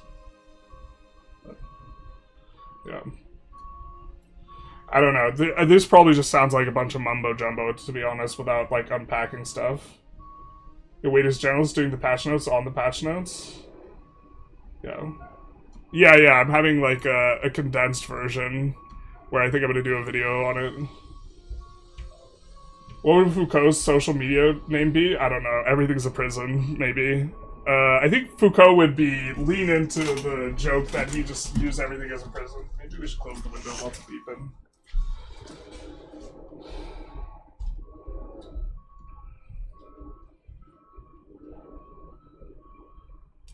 That's his stick. If no objective truth, there's no sense at all, and ergo there's no morality. No, you can have morality without objective truth. It's just not the objective truth kind of morality.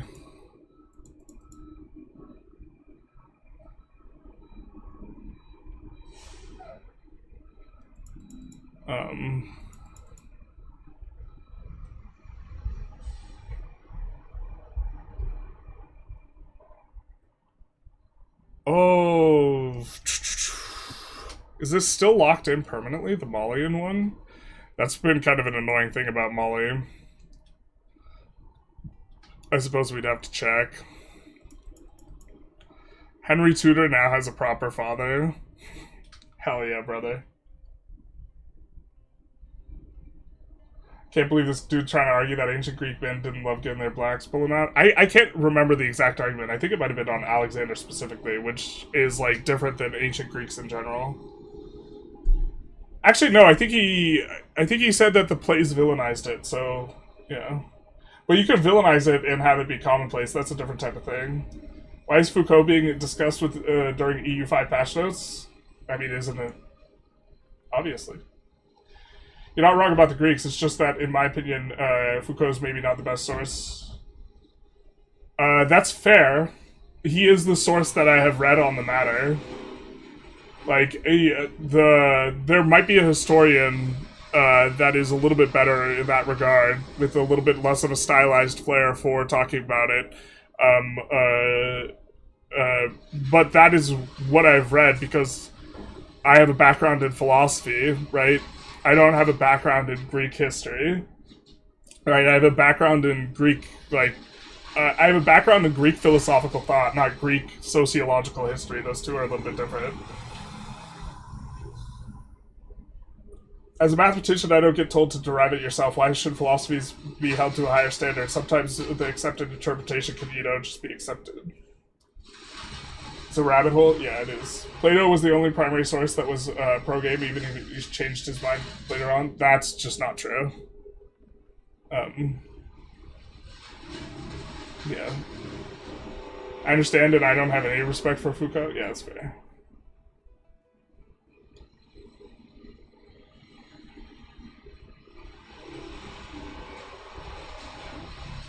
Still provided zero sources. Yeah, I think we're getting derailed a little bit.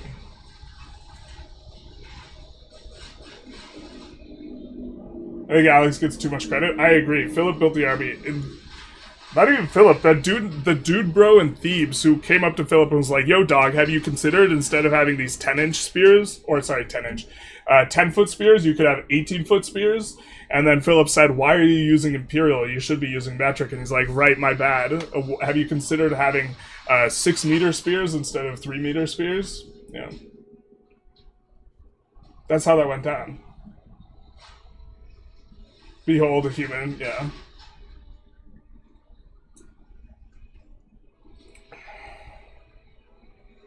They're not trying to put homosexuality in my ancient Greece.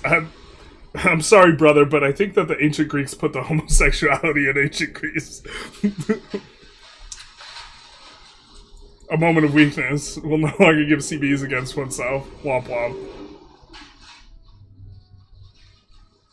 Yeah, but this is just a lot of flavor and events. Nothing too crazy.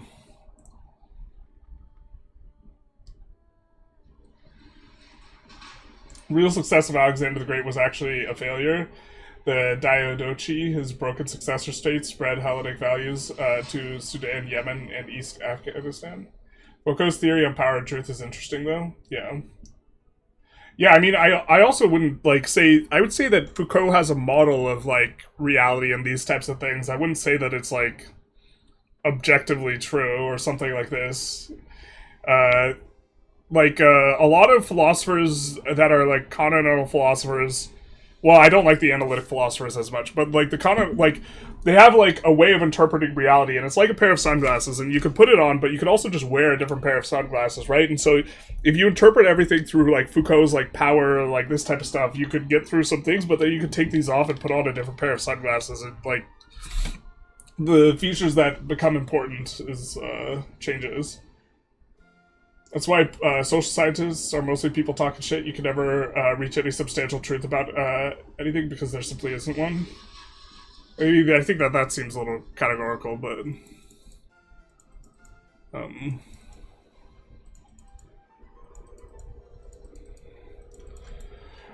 Did see some pretty significant, effectively, nerfs or changes to proximity. I wonder if we're gonna see this.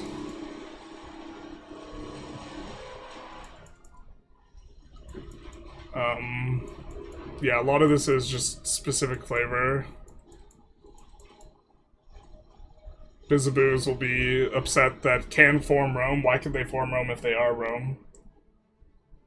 Shiny just casually excused all the white liars. Wait, what? I mean, a little bit. The most important characteristic of a lie is the intention to deceive. People who are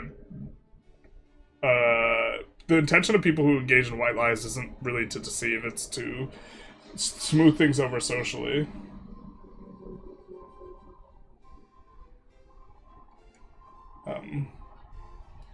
Henry Tudor now has a proper father, is a hilarious patch note, is one of my favorites. I do not have a book that would dispute Foucault, as any historian who wrote a book would lose his job, which is probably a problem on its own. Well, I mean, okay. I'm like 1,000% sure that there have been at the very least lengthy articles disagreeing with Foucault, if not entire books. So like I think they exist out there, but I think that yeah. There's a lack of specificity in the disagreement with Foucault, so I think we're not going in circles though. So, hey, did anything change from the last beta patch? Not that I've seen so far. They canceled Hitler over his book. I'm pretty sure they canceled Hitler for other reasons. I'm not 1,000% sure, but I have a sneaking suspicion that he was canceled for other reasons.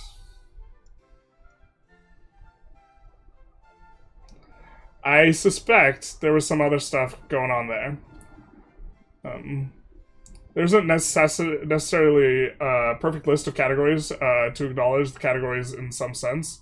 To even predicate that categories may be imperfectly explicable realizes categories in any language. Oh, I'm not saying the categories don't exist. I'm just saying that the type of predicate logic required for objective truth, like if-then statements, to say X is Y, means that you have to, and to be able to know it with absolute certainty necessitates that you know exactly what X is and exactly what Y is. And so when you make a statement like, when you make any type of statement that follows that structure, you have to know both X and Y perfectly in order to be able to say it is absolutely objectively true.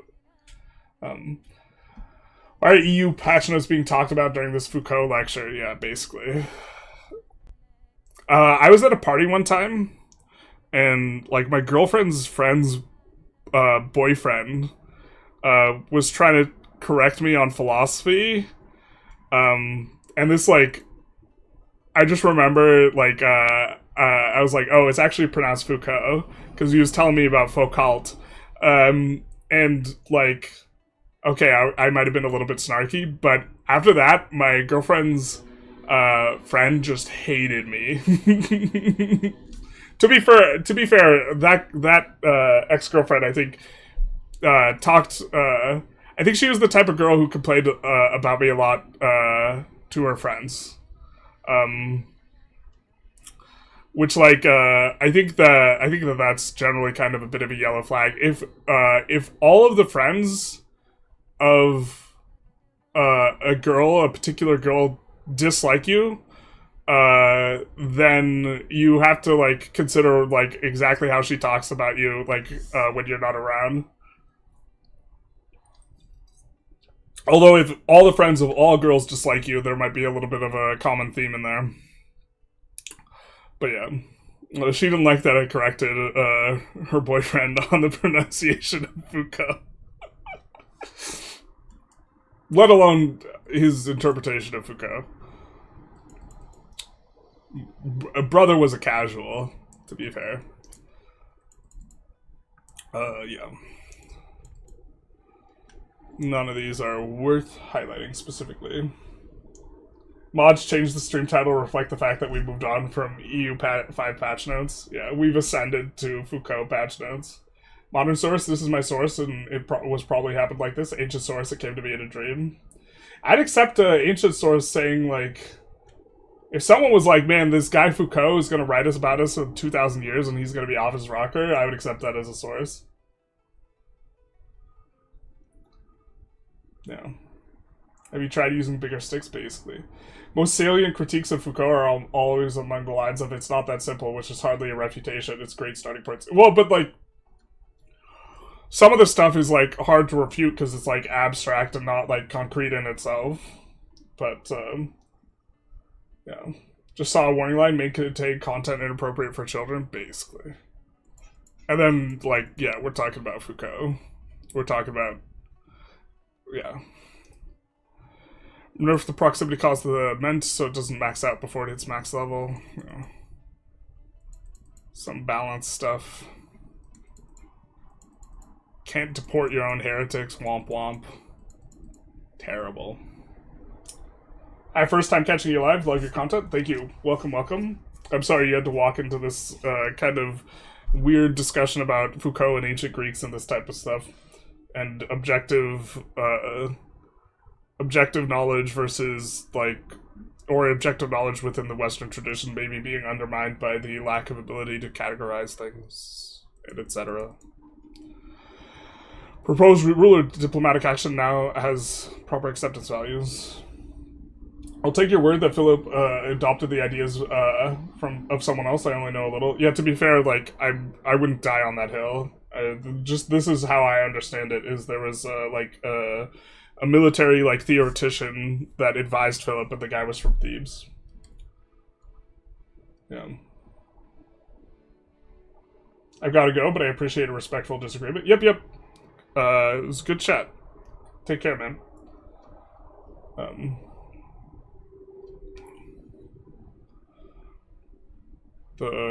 yep. You're correct, I've had GPT just straight up invent sources.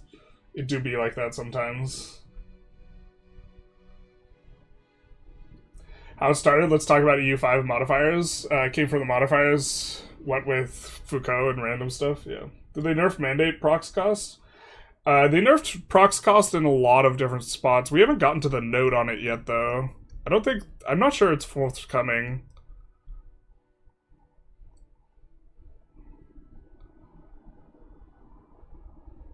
But I think it's worth noting.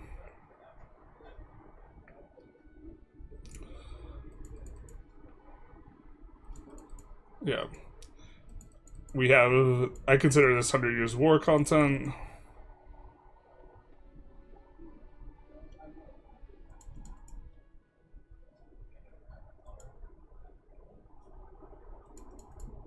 Fleet basing rights for the Hansa. That's cool. That makes sense.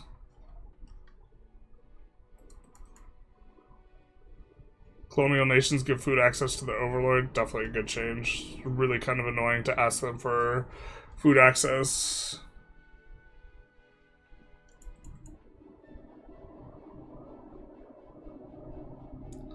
That is crazy. That is a good change, though. I didn't even notice that.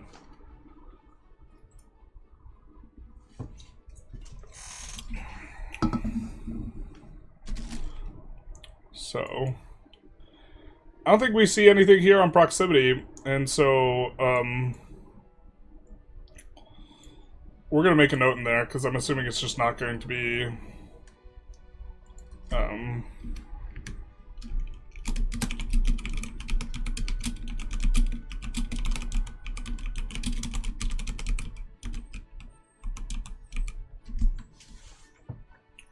ChatGPT is like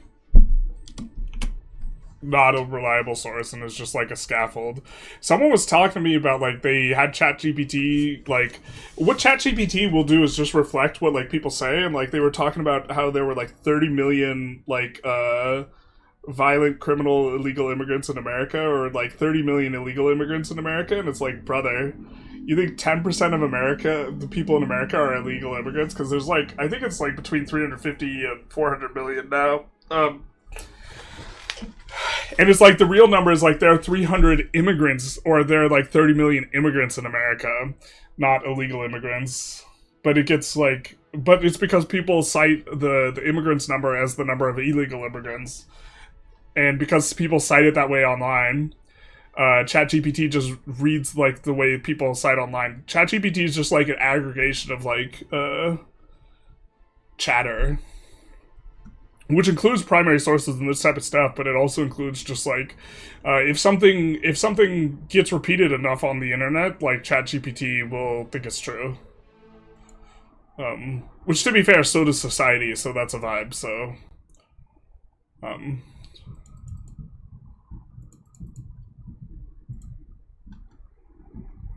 onboarding is a nice change. I think that's 2D art's not necessarily something we can do. Let's catch up with chat. Gotta stop getting one guy that he's clearly nuts. I don't think he was nuts. He just thought I was wrong. Are you a virtue ethicist, or would you hold on to something like deontology or consequentialism? I would not call myself a virtue ethicist, but I'd also not call myself... both deontology and consequentialism like believe in a like an objective view of morality that I just don't share, but calling yourself a relativist without unpacking it is like a nightmare. Because what people mostly interpret relativism as is like anything goes. And like what I think is that there's no like objectively true morality, but that doesn't mean that you can't have standards for morality. And that deviations from those standards within a society is like immoral. And I think that if someone has or belongs to a society or identifies with a society, and that society has particular standards and they deviate from that, then they're being immoral. Or if someone does something that they think is immoral, then they're being immoral. White lies are to groom some young Greeks? Hell yeah, brother. Logic prior to any language or category for that matter. Categories are a necessary externalization of logic. Hitler would definitely be accused of racism if he were on Twitter today. He'd be good friends with Musk on Twitter. Yep. Be probably, well, I mean, they might be ketamine bros.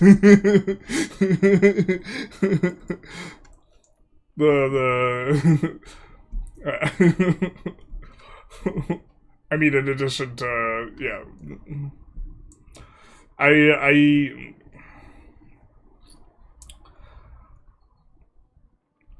don't know if I would attribute,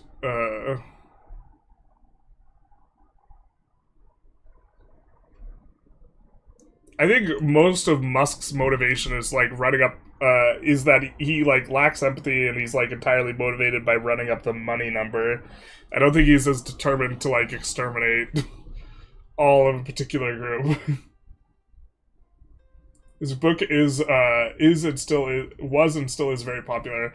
I've been wanting to read it, not because I agree with him, but just, like, to better understand, like, for, in my mind, like, I think, Hitler vis-a-vis Stalin, I would like to actually, be better informed on the comparison, and I think reading Hitler's book is, like, a way to become better informed. A lot of this is just going to be AI improvements.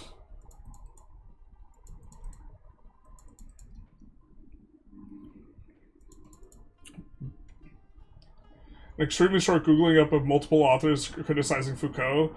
Kopchak, Spivak, Baudrillard, to name a few. Haven't read them, but can't comment on the veracity, but come on, it took 30 seconds. No, yeah, this is kind of... I remember there's a guy, I guess I won't be too specific. There was a guy with whom he would argue with someone I know that is like family, and get them in political arguments all the time, and just start a lot of political arguments with them, and just generally be kind of frustrating. And I remember one time just, like, talking with the dude, and he starts off, and I'm just like, okay, well, I was like, oh, that's interesting. What literature have you read on the topic? And then, like, he just stopped talking about it. Like, I don't know. People like watch, like, TikToks or YouTube videos or, like, this type of stuff, and then don't read any primary sources, and then they're like, I did my research. Which is fair. Like, some YouTube videos can be informative and cite stuff and, like, this type of stuff, but, like,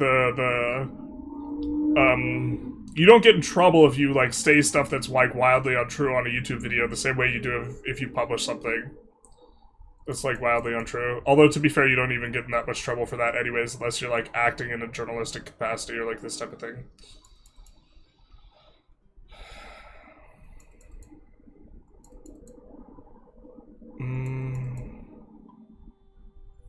Looking for the one where it says, more willing to declare war without a CB. Yeah, let's highlight this one, because I think, in general, we want to discuss, that the AI is a lot more aggressive, and this is probably the easiest, like, kind of way of capturing it. AI also is better at getting CBs, we've noticed, as well. I've met exactly one guy that that had his book on the shelf and had it to learn history. Foucault. I think knowing to do basic mathematical proofs is useful for a reason. It teaches real logical thinking. Oh yeah, I mean, I think logic courses, just because they don't think you could arrive at objective truth through, like, Aristotelian logic doesn't mean I don't think it makes you a better thinker, like, critically.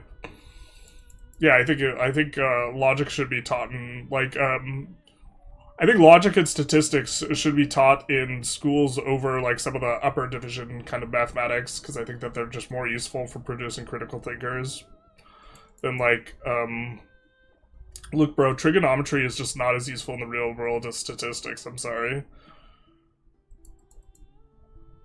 Like, understanding how people can represent information to you in a way that is deceptive but not, strictly speaking, untrue, and how studies can be skewed to show particular outcomes and this type of stuff is just, like, actually important for, like, understanding the world, and, like, it's not required. Like, in high school, I think statistics, logic, and, like, interpersonal communication, and, public speaking should all be required courses. Oh, that's interesting. There's just a lot of, really good AI improvements, in my opinion. Yeah, oof. Hitler had a dog. I'm not a fan of Hitler. I never liked him. Wait, what? 99% of failures in logic are false premises, IMO. Logical fallacies, I think, sure, but most of the time it's just that you have your premises wrong. I don't... I feel like that's kind of in response to something I said, and I'm lacking the context to properly evaluate that. What's more important, though, your girlfriend's friend or Mr. Foucault? Foucault, obviously. The guy was also, like, I mean, like, I think that you have to deal with the type a lot, just, like, or I interacted with a lot of people that were just, like, pretentious and, like,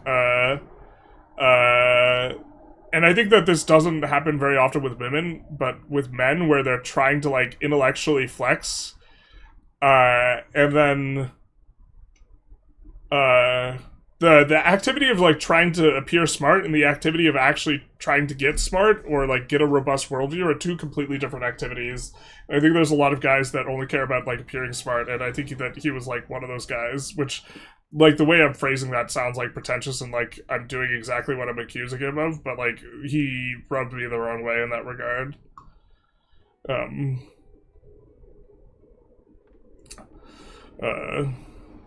I got, like, a death stare when I corrected him on the pronunciation of Foucault, whereas, like, I've corrected people on pronunciations of, like, Foucault and Nietzsche and, like, this type of stuff before, and it's like, they're just like, oh, okay.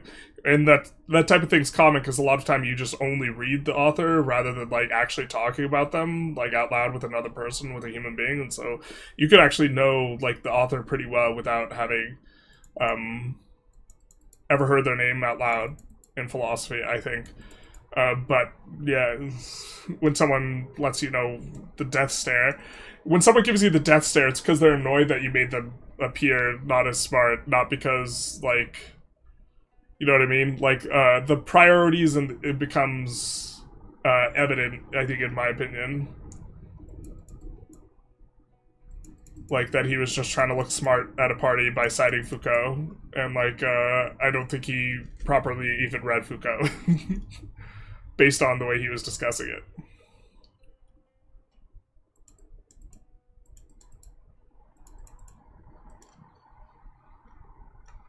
So, isn't the postmodernist claim that rejects objective truth the idea that not only can we not know objective truth, but we cannot get closer to objective truth?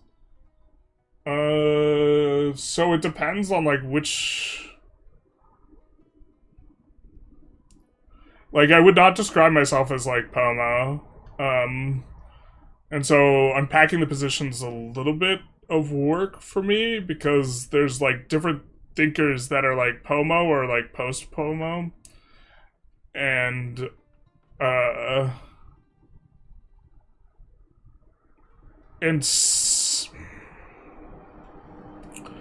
some, I think, are more... Like, there's some people that I think are, like, people who, like, reject reality. And then I think that there's some people who want to interpret everything through a very specific lens and not have flexibility in that. And then, so, like, a lot of Marxist and postmodernists get lumped together, which I don't even know if I think it's, like, intellectually correct, but, like, someone who's a Marxist or Hegelian is going to interpret everything through a dialectic of oppression.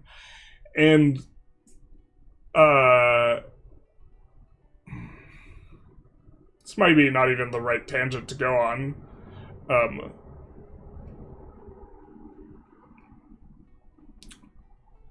But I think that the idea that progress cannot be made and that information cannot be vetted is improperly attributed to all people who reject objective truth.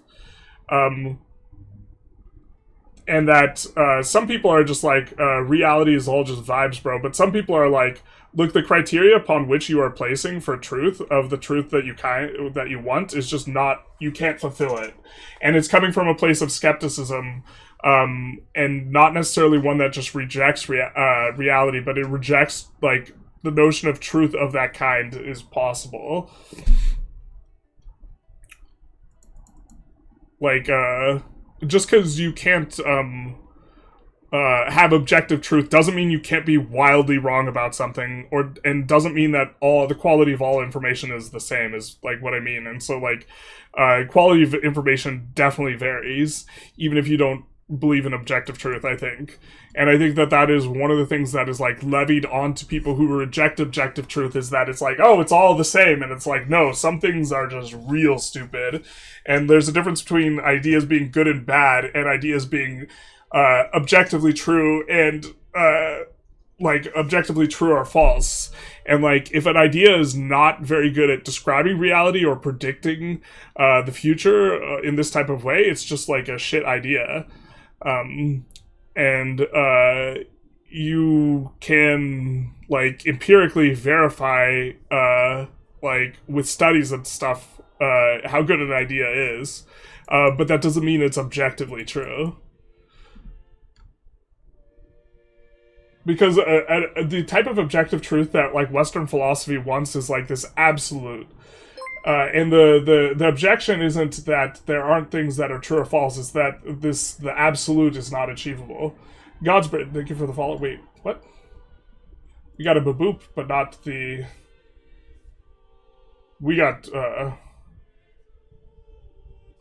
White tea poison. Thank you for the follow, Big Dice. No. Losing a relationship over Foucault is so fight. No, that relationship had... that wasn't the end of that relationship. I'm just saying her friend didn't like me. Women patch went, basically. X equals Y is a classic mode opponents, but your X is generalist talks and Y is a loud car passes by, then you'd only be correct in the case. Well, I'm certainly not causing the car to walk by. Or it doesn't even walk, it drives, but, yeah. Mathematical models could well be seen as extensions of predicate logic. Yeah, we're gonna try and catch up. I'll chat. Jesus, there's so many of you guys talking philosophy. It's the... I never understand that type of defensiveness. If my partner's wrong, I won't pretend that they are correct to save their reputation. Better all learn the truth. Yeah, that's kind of like, if someone's trying to appear smart, getting corrected is, like, really bad to, like... If their goal is to appear smart, then getting corrected is really bad, even if it, like, makes you better informed. We like this one. This is a big change. This was on the latest patch notes, too, so expecting to not have, like, fully realized the differences here. Would Foucault drive a loud car through a residential district? He'd drive it through a prison. Some folks are very prideful about being wrong, screws with their pride, so it's embarrassing. I think a lot of men are like that. I think, so here's the thing, if you want to actually have a really robust worldview, or here, the truth is, you're very unlikely to get your understanding of reality right the first time. And if you want a really robust worldview, it's actually going to involve changing the way you look at things a lot. And so that's going to involve admitting you're wrong a lot. And sometimes, if it's done publicly, it's going to involve you looking stupid a lot. But if you actually want a strong worldview, the ability to, like, rethink your perspective is so important. But if you want to appear smart, it's not very important. And so, like, a lot of people, I think, only care about appearing smart. And to be fair, socially speaking, appearing smart is just the actually useful thing. And so they just, like, really dig in their heels and aren't willing to kind of change up. Or Zuckerberg stole Facebook. Does it make Zuckerberg not the Facebook founder? Yeah, it's complicated. Depends what you mean by founder, and it depends what you mean by Facebook. Because if the idea was implemented by someone else, it wouldn't have been Facebook. Guido Muntz, thank you for the follow. Much appreciated. Favorite interpretation of Alexander the Great was the adrenaline junkie who got a high from fighting. Maybe. Greek Goku? Hell yeah, brother. Or we're past Kant and Aristotle now. Categories have become unordered, and they have genealogical necessity. For example, we cannot have quality with our first having being. This is not even directed at me, I don't know why I'm reading it. Going back to Vic 3 makes me appreciate the demand and price models of the game. The economics is a lot more just grounded in general. Yeah. I like all the infrastructure and city building and, like, layers, like, in that regard, but, like, the way that, demand works and SOL works and, like, this type of stuff, I do wish it was in EU5. ChatGPT keeps telling you EU5 doesn't exist. It depends what you mean by exist. Yeah, so, like, the category, the predicate of exists, like, do things that are digital exist? Because EU5 exists in a digital medium, and some people argue that stuff that's digital doesn't exist, or isn't real, or this type of thing. Yeah. Actually, if you're a native, there are 350 million illegal immigrants in the United States. Big true. Big true. And if you're fauna, perhaps all of them are illegal immigrants. To a racist, every immigrant is illegal. Yeah. I mean, I think that is where the no, I actually don't think that that's true. Because there are a lot of immigrants who are, like, from Canada. Nobody complains about the Canadians. I love complaining about the Canadians. Because it's I've done this probably a couple too many times, but, like, in the sauna at the gym, a lot of older white guys, and they'll start talking about how they hate immigrants because where I live, it's a little bit more conservative, this type of stuff, and I just, like, I get right in there with them, and then after, you know, a little bit of back and forth, I'm like, yeah, man, fucking Canadians. And it never ceases to, like, just, like, create this, like, instant face drop where they realize I'm trolling them and I don't agree with their dislike of Hispanic people. And, like, it's just, like, they get very upset with me. I should stop doing that. I need to stop doing that. But, you know, if you're gonna complain about, you know, Mexicans stealing your job, but Canadians stealing your job steals it all the same, right? And, of course, that's not right. That's not what they meant. People say 30 million illegal immigrants intentionally because they are messaging that immigrants are innately criminal. It's not an accident. Yeah. I usually call myself Tarkus, at least online, but if you want to call yourself a virtue ethicist or a relativist, I'll respect it. Fair. Very relativistic of you. The biggest issue I experience is let us have full autonomy and honor the treaties we make, which no one can go back in time, and that's very fair. Well, this is in reference to something. Morality is for when people do things I like. Amorality is when they do amorality things I don't like. Yeah, there's a relativist moral position, which is like I think it's like moral descriptivism or something like this. But the primary thrust of that position is that there's no such thing as like a real moral claim. Instead, when people are making a moral claim, they are expressing like their own personal preferences or something like this. I forget. It's like normative moral descriptivism or something like this. This all sounds like map versus territory argument. Yeah, but the thing is like if the map isn't perfect to the territory, like to use that metaphor, this type of stuff, then you can't say that the when you compare a map and say this map is Y, if it's not the territory and you can't ever properly describe the territory, then you can't like say with 100% certainty X map is Y, which is what people want with objective truth. Yeah. Even the Amish got radicalized politically for being subjugated to some new laws. With their constitutionally protected religious freedom, they vote, but they did this time. Like, Amish to me almost seem like they're, like, living in a different country.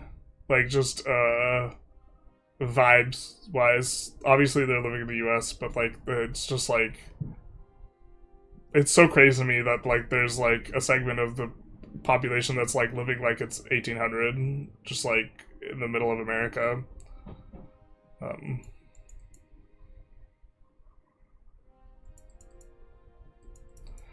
Look, they have this for map modes, but they don't have anything related to rivers. That's insane. That's crazy. The people don't understand. Hitler hated Jews, Stalin hated everyone. That's kind of what I'm getting at, is like, I think Stalin was like, I think Stalin was probably a bigger dick, but like, I don't have the sauce. I haven't done enough research. I haven't looked at the schematics. Also, when you say Stalin was a bigger dick, people like kind of freak out. Because like, for the thing is Hitler is held up as the prototype of evil, and so insinuating that anyone might have been worse than Hitler is generally like, gets you no points. Like, if you want to talk about like Pol Pot or Pinochet or Stalin, like, people never like it. And the thing is in philosophy, so many discussions, Tristos, thank you for the follow, so many discussions like talk about the personification of evil and this type of thing, and it's just like,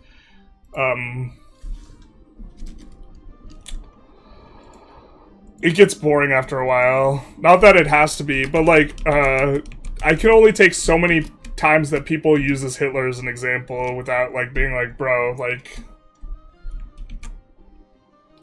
not that you're wrong, but like,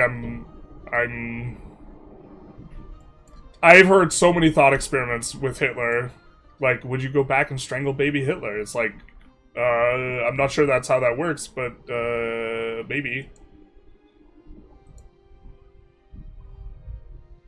Yeah, so fundamentally there's actually like two questions with the would you go back in time and strangle baby Hitler. Is like, one question is would you go back in time and prevent World War II, right? And another question is would you go back in time and strangle baby Hitler? And you have to believe, I think you have to believe that it would have prevented World War II for like it to necessarily like seem like something you'd answer yes to, I feel like. And I don't know the answer to the question of if it does.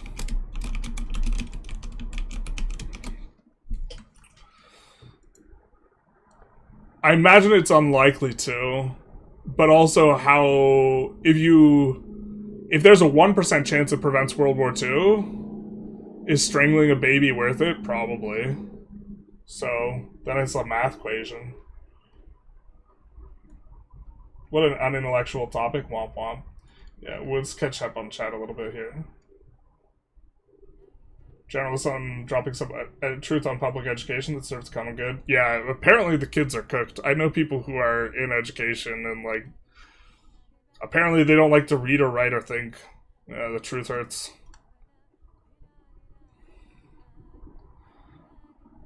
Sorry about your view of statistics greater than trigonometry is totally flawed. Okay, I disagree.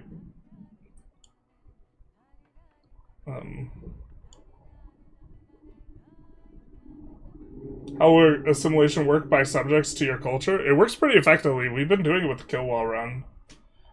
They like to flip back to whatever culture is the majority, so it works much better if you have smaller subjects. If they have one province, it's much more effective than if they have a ton of provinces, because they're much more likely to flip back if they have more provinces. Foucault? Foodco? True. Conversation keeps going forever because Generalist reads a comment from 20 minutes ago and reopens the topic. This is like the actual circularity. One day we'll reach a singularity when I catch up. What benefit you get after maximizing legitimacy and keeping cabinet for strengthening the government? You get a discount on the maintenance cost of staying at 100, basically. 100% true on how pronunciation doesn't indicate knowledge? Yeah. And then the viewer count only rises. He knows what he's doing. Bro's cooking. People actually just want patch notes, and then they're in here and they're like, what is this guy on about? I apologize to the people who are in here for just a pure patch note reading. This has become not that. But, so, there's a type of depraved chatter that knows that they can bait me by talking about philosophy. Yeah, I'm out getting boring. Womp womp. See you later, Fury. Except you're already gone by now, but yeah. The viewer count is mostly a function of time. Kind of. YouTube viewer count tends to actually drop off over time, after like 1 hour, and then Twitch chat tends to kind of grow. Although the more tired I am, the like worse the stream gets, I think. Bid succession so that the 2-province strat is anymore, but since it will only pop 1 month, you could still feudalism yourself at April 1337. At the end of April, you mean? Would you say that you're a coherentivist, foundationalist, infinitivist, or something else? Probably something else. I'm like less like school of thought oriented. If that, I think that like I think that reality is best understood through like multiple different models of reality. I'd have to know exactly what those perspectives are believing to really have an idea. Red if under 50 is such a nice one. I don't think we're gonna mention any of these in our like summary, because this seems like not necessarily the biggest thing. Car walks by. Man, I'm so far behind if the car walks by. We're gonna try and skim and catch up. Apologies to the people who are commenting, I'm not reading any. Cognitive flexibility is OP. This is big true. Yeah, I think, if nothing perfectly describes reality, having multiple things that describe reality effectively and understanding them and being able to see from multiple perspectives is really a strong way of like grasping reality.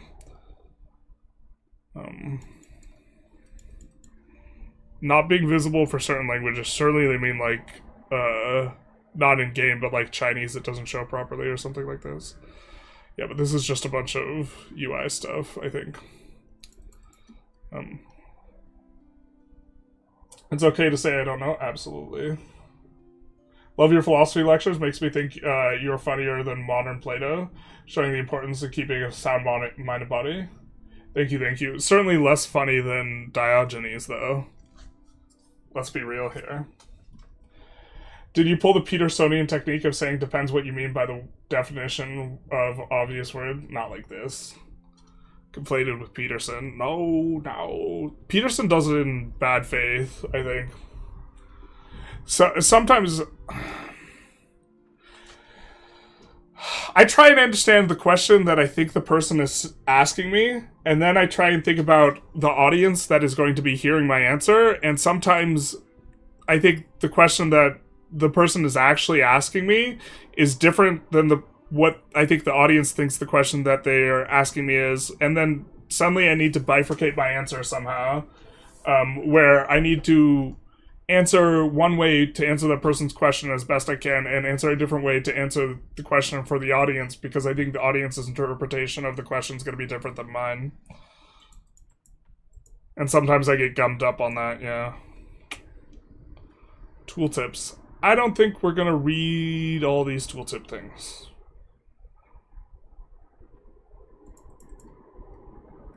You know what I don't like about the river map mode mod that I have? Actually, pure gutted. Really don't like this. It's not the river map mode I know and love. It's a river map mode where you can click on the provinces. Disgusting. Give me that river map mode where I can't click on anything. Like, honest to God, I prefer it when I can't click. I don't know why. Actually, I know why, because I think it's funnier, but yeah. Disgusting. Okay.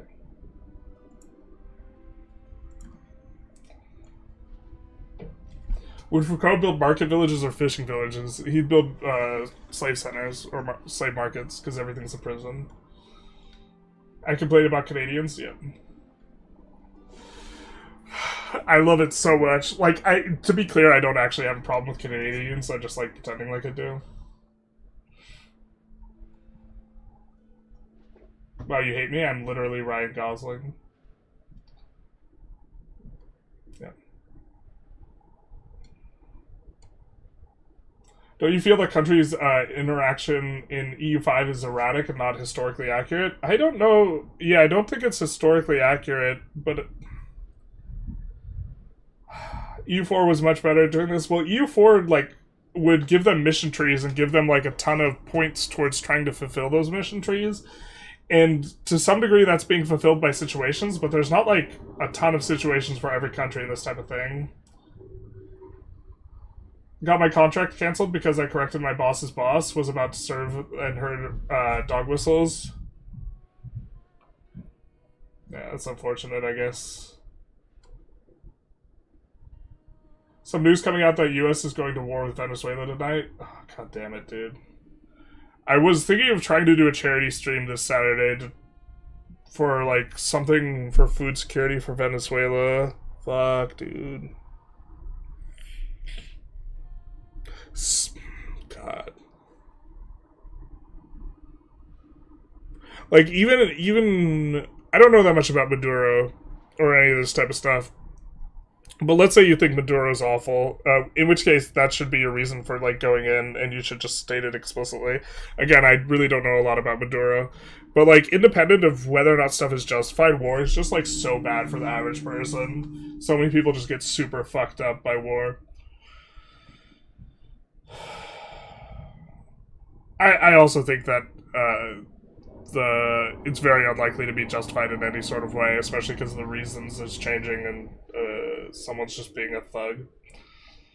Your backwards descriptiveness is that you think there's some kind of truth in moral statements. Expressiveness is the moral statements that are attitudes and desire.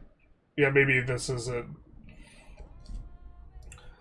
I don't know about objective truth, but I do know about Zizek dual-wielding hot dogs. Yeah, Zizek is like,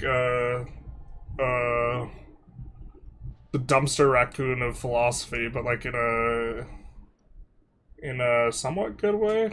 I don't know. I have mixed feelings about Zizek.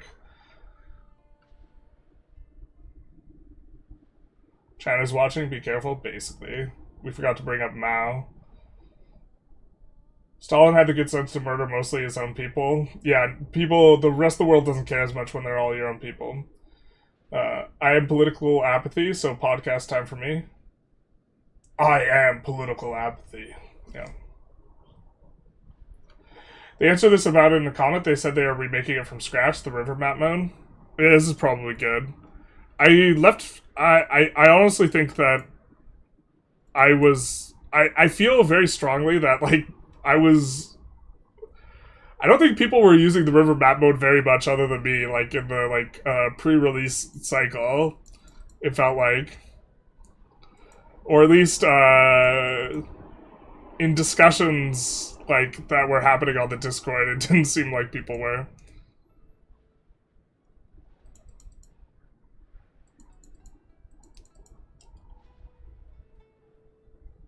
So.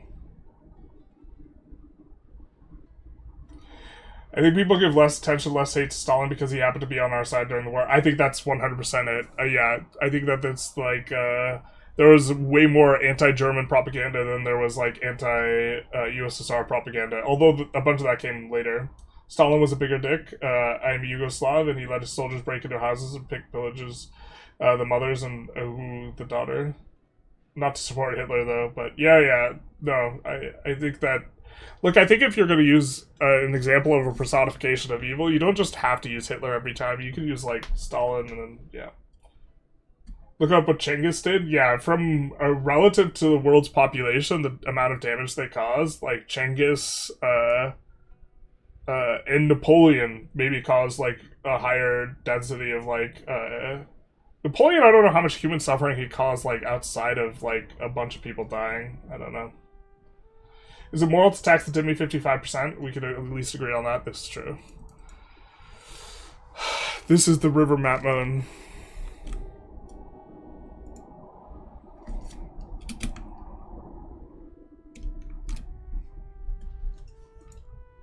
This is the change we hate. This change I actually super love. I did notice this. I don't think there's like a lot to be said about interface just generally, but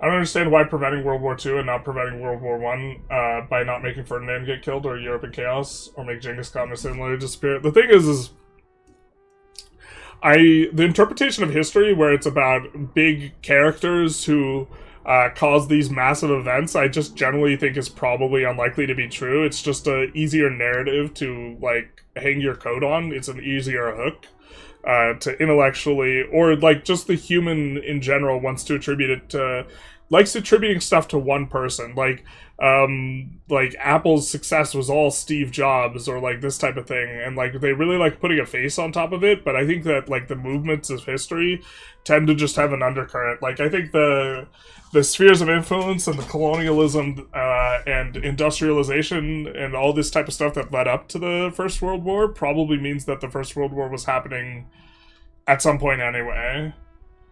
And so, like, the thing is I think killing baby Hitler probably doesn't prevent World War II, and I think preventing the assassination of the Archduke probably doesn't prevent World War I.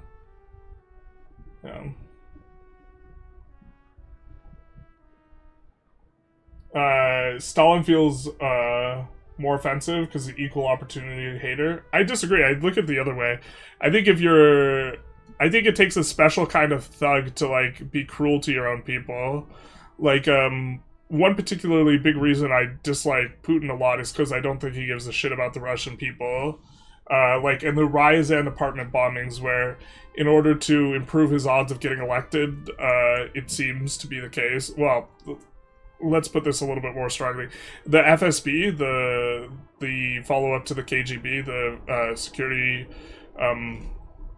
organization, intentionally bombed the people, Russian people in cities, to blame it on the Chechens, because Putin was seen as being tough on Chechens and this type of stuff, so it was going to help him in the elections. Like, I think that is, like, morally worse than, like, killing someone with whom you, from your perspective, they're part of the out group. You know what I mean?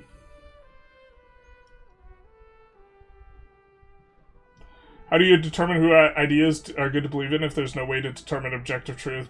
Well, there's a difference between objective truth and being like, look, I can evaluate, I can determine very quickly that jumping out of a three-story building's a bad way of getting down, you know, to the bottom, because it freaking hurts my legs if I jump off of high places, and it hurts more the higher the place, right? Like, and so I could determine the idea that using stairs to get downstairs is a good idea. Yeah. Instead of just jumping off of... Like, a lot of things are empirically verifiable, but they don't mean that there's objective truth. And I think where people get caught up is, like, when you reject objective truth, people think you're also rejecting empirically verifiable information as being useful, which is, like, they're two separate things. Like, the type of objective, like, capital T truth that Western, like, the Western tradition wants isn't even the type that's used in science. So science is generally seen as, like, you come up with theories, and the theory is considered true until a better theory comes along, and it's considered to describe reality, but even science doesn't describe it as in, like, an objective truth kind of way, generally. You travel back in time by accident into the middle of a war zone. On which side would you fight? You go through a war and you have to pick a side? Yeah, it's maybe a more interesting question. Huge fan, thanks for the videos. I have one question for the alerts making me crazy. The fact that you can permanently disable them is Madness, do you have an idea of when to get that? So on the alerts, let's jump in a game so we can actually show you in the UI where it is. And let's just unpause and get a pop-up. So when you have a pop-up, this, you can determine where you get it and if it pops up. So like, for example, we don't have, when we slave raid, we don't have that pop up because otherwise you get like 5 notifications every time you take a province and it's annoying. We do have it off to the side so that we can bring it up though to show the class. So example, this is off to the side. It wasn't a pop-up discussion. Instead it was a display and log. So you change where it is there. Was there anything new between the latest patch and previous beta? Nothing that I saw, but the previous beta was literally yesterday. I'm annoyed that you were talking about some weird-ass philosophy during my weird-ass strategy game during philosophy lecture. My bad. Apologies. Waiting for a depraved gym baiting chatter to show up? Yeah. The guy to show up be like, bro, you don't even look like you lift. I actually wouldn't disagree with him. I think I don't look like I lift at this point. Or you have to, like, see me in person, like... So, like, the people who are as overweight as me, that don't lift at all, are really pear-shaped. I'm just, like, kind of pear-shaped. I started listening when I heard philosophy, not gonna lie. Yeah. They got it's like fishing. Like, the bait is the EU5, and then the actual is the philosophy. Although I'm trying to clear out the chat because it's looking like we're getting close to the end of the step diary as well.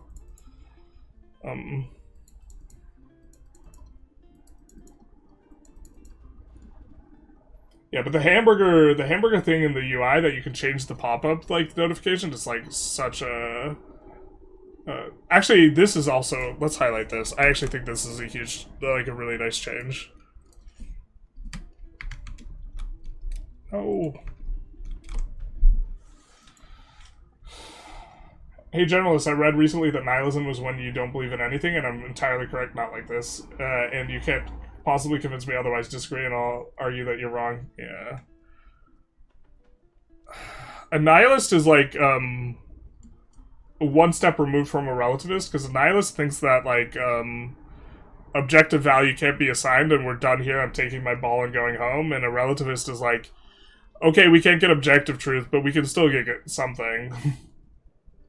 Like, we're all used to being 15 minutes behind. Yeah, it's part of the Generalist experience. He reads chat so late because he wants us to stay on the stream so I can see when he reads the message, not like this. I need to figure out a better way to like arbitrage the messages. Like, the thing is, I'm just not used to it. Dude got the conflation. The conflation with Peterson rage bait got him so good. To get the popcorn chat, not like this.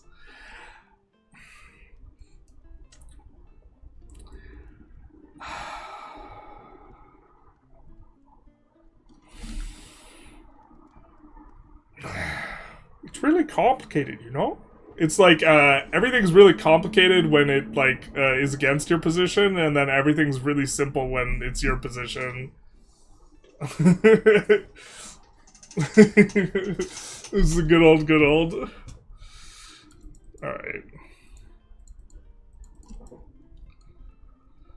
Sort the missing employee alerts by the number of missing employees. Nice. Not something we're gonna highlight, but...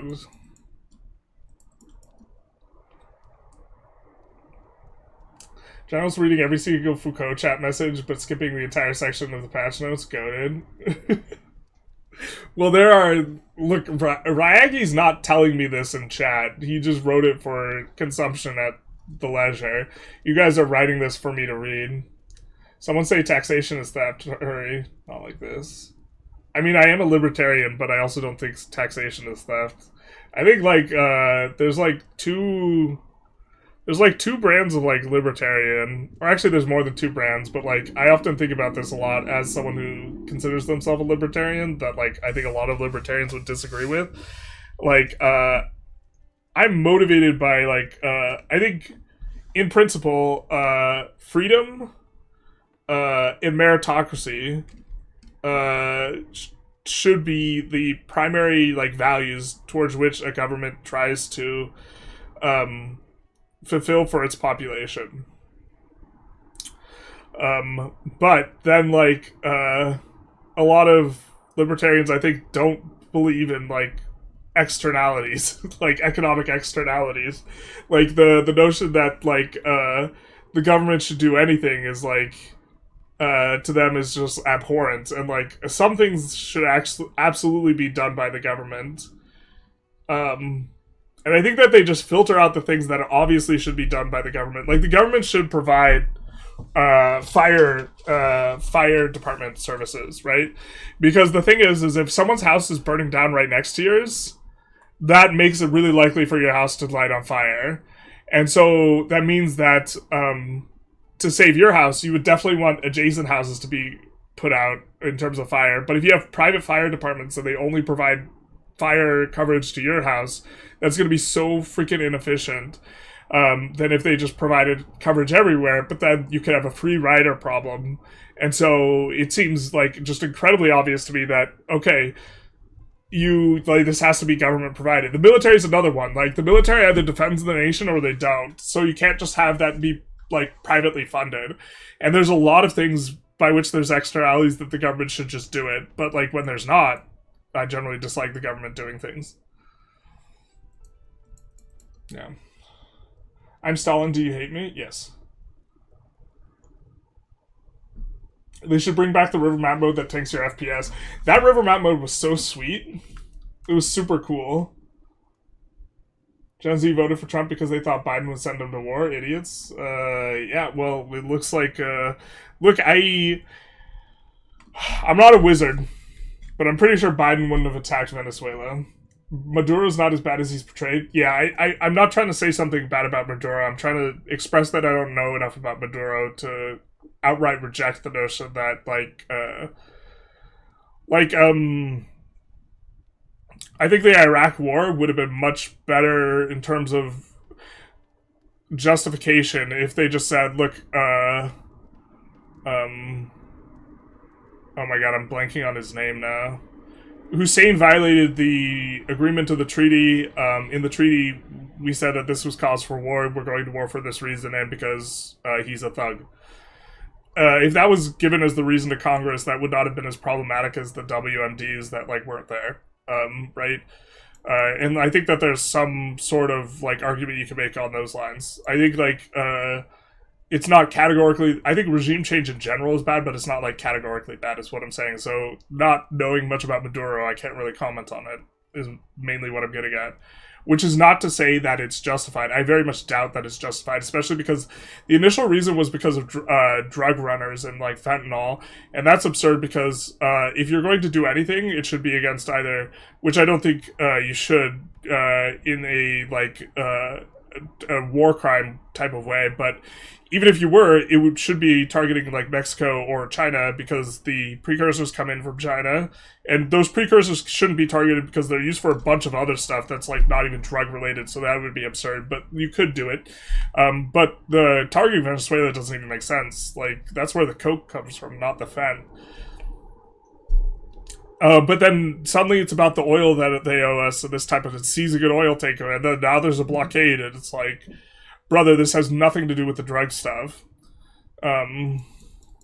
Like, actual zero. Also, the notion that we're going to blame providers of goods for the deaths caused by the consumption or usage of their good is something that we just don't really do in America. You could do it, I suppose, but like, the number one cause of school-age children, death of like people 5 to 18 is not friggin' fentanyl, bro.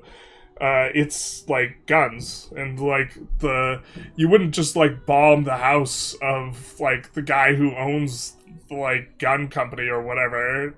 Like, it's absurd, it's stupid, and nobody... Like, could you imagine the U.S. government just, like, unilaterally just bombs, like, people who, like, manufacture guns because they're killing a bunch of children? Like, that's insane. And also, like, the libertarian in me thinks that, like, the government should protect people from themselves, and if people want to do fent and then they OD on fent, like, the government's... not even like that responsible for like protecting them anyways. Although I think it should be legalized and then regulated. That way people don't OD because they get the like actual dosage that they're going for. But that's like a whole lot to unpack. But the point is like nothing about this war seems justified, and it seems like a bunch of war crimes. It's talking about the Venezuelans being under constant siege because they won't allow Western oil and mineral enterprises to exploit their people. Yeah, Grand Columbia Vic 3 stream. That's kind of what I was thinking. Or playing the miner from EU5, probably EU5 stream, but like, yeah. Purge mode on, yeah. Just a war theory that was more interesting than the topic about ethics class. I feel those situations can model dynamism of history better than mission trees. I agree because sometimes, like a different country fills the gap. Like Burgundy, the role of Burgundy could be filled by either Burgundy or Flanders, and situations are better because that dynamically allows for different countries to fill it. And I think that this is one of the beauties of situations, is that they're dynamic. Istanbul, a bad capital with the river update. It's a bad capital because you get a bunch of good techs if you're in Asia, so you want to keep the capital in Asia. But if you get a bunch of buildings, I don't know all the buildings that you get, the unique buildings you get from Ottomans, but they have to be better than the advances you get from Asia for you to want it. Trump can't declare war with the War Powers Resolution to deploy forces for 60 days. Yeah, I mean, Trump's just doing a bunch of stuff that he isn't allowed to do. I think saying that he can't do XYZ is just kind of, I think you're just, I think that in terms of like talking about the issue, I think that that's, like, you're not wrong, but like, we're like past the point where like that's the way that things are done. So like, it's a war crime to like bomb civilians of other countries in the middle of waters. Like he can't do that either. But like, I think we're on like over 90 people have been killed, right? I think that's a war crime. Part of Napoleon's contribution to human suffering is the French people still exist in the modern day. It wouldn't be a paradox stream without the French shade. Sacre bleu. That's something that like actually like grinds my gears a little bit. Like, is that the moderation just in general in like paradox like environments seems you can say bad things, you can't say bad things about a lot of ethnicities or countries, but you can say it about the French and nobody cares. And to be fair, I haven't met a French person who cares about it either, so like I don't really know who it's hurting, but it's obvious like the standard is different for like different countries and this type of thing. I've actually seen once a moderator being like, hey, calm down, in regards to the French jokes. And I was like, yes. Because, not that I care, like, one way or the other, just that it should be consistent. Like, you either should allow, like, the country jokes, or you shouldn't allow the country jokes. And I think, I understand what, this is a big rabbit hole, but, like, I understand why they're like that, and, like, I don't care about dying on that hill, but, like, yeah. I like consistency for the sake of, like, aesthetically consistency, like, more so than I actually care about it as an issue, because I, like, actually just don't really care at all, one way or the other. I expect your patch notes will be 90% Foucault, 9% complaining about River Mode, and 1% everything else. This is pretty good one. Yeah, don't forget Mao. Yeah. Are you arguing like Bismarck when talking about the undercurrent of history? You are arguing like Bismarck? Maybe. I don't know. I don't know that much about Bismarck. I read, like, a 70-page accelerated book on, like, the unification of Germany. That's, like, the extent to which I'm, like, knowledgeable about Bismarck. Great person theory plugs right into the human mind tendency. Yeah. Well, Stalin doesn't exactly hate his own people. He's Georgian, and he hates Poles, Ukrainians, Germans, Russians, etc.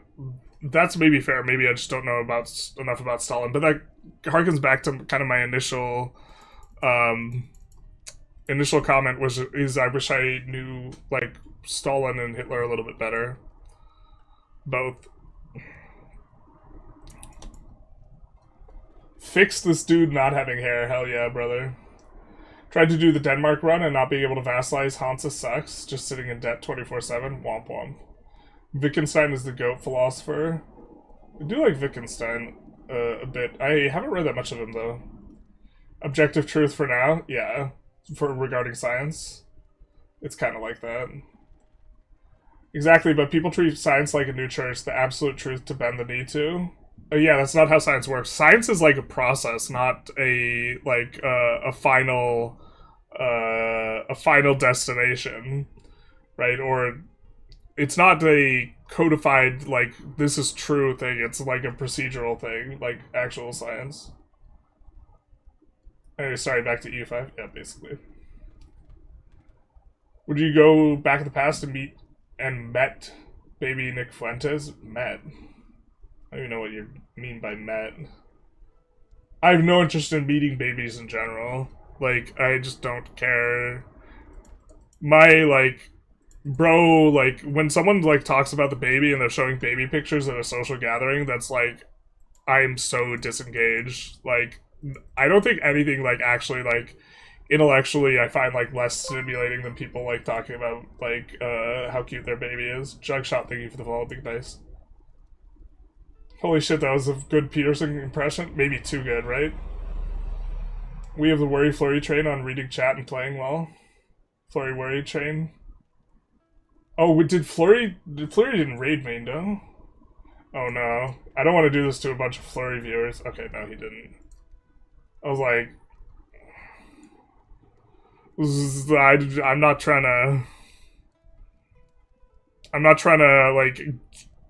to... My own audience who likes me or like wants to know my perspective is quite a lot different than just a bunch of random raiders being thrown into the wolves. And by wolves, I mean Foucault.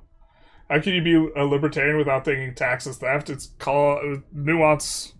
Like, people have a understanding of libertarian that's like just hyper unidimensional. It doesn't actually properly capture like majority of like libertarians or a lot of libertarians. The loudest libertarians are the ones who are like taxes theft and like sovereign citizen types. Another libertarian position that is very common among libertarians that isn't like represented as being a libertarian position is like being like pro-immigration, or not pro-immigration but pro-freedom of movement, because look, if you believe in just general freedom, like moving across borders is just like a general freedom. Like the libertarians that I think are I think there's libertarians that are like hard value driven, and then there's like libertarians who are like, I just want to do whatever I want to do. And like so for example, I believe that you should be able to be nude in public. I absolutely have a personal preference that people being nude in public is not the rule, but from a like political perspective, I think that it should be like people should be allowed to do it. I'm not interested. Look, I've been in the fucking men's bathroom at gyms. Like, I do not... The people who are going to capitalize on that, we say capitalize, there's just going to be a bunch of, like, old dudes letting it swing back and forth, and I'm just, like, disinterested in that, like, notion. But I think it should be legal. Like, on the principle of the freedom. And so you can dislike something and then, like, on particular principles, want it to be the case. And I think that a lot of people, like, people's image of libertarian is that they only are interested in the freedoms when they're self-interested, which, to be fair, probably is a lot of people, but like it's not like categorical. Libertarians are like anarchists; they never agree on anything. Anarchists are like trendy, which maybe that's a good way of putting it. Because like I think like a lot of people are libertarian because they think that like it sounds hipstery, or like they're like, I just like freedom, bro. Yeah. Unfortunately, too many brands of libertarians. Yeah, okay. Roads are tyranny, loud cars are tyranny, basically. Meritocracy sounds implementable as anarchy. Yeah, I mean, I don't have a prescription for making the distribution of value meritocratic rather than power driven. I think resources are distributed on the basis of power more so than merit.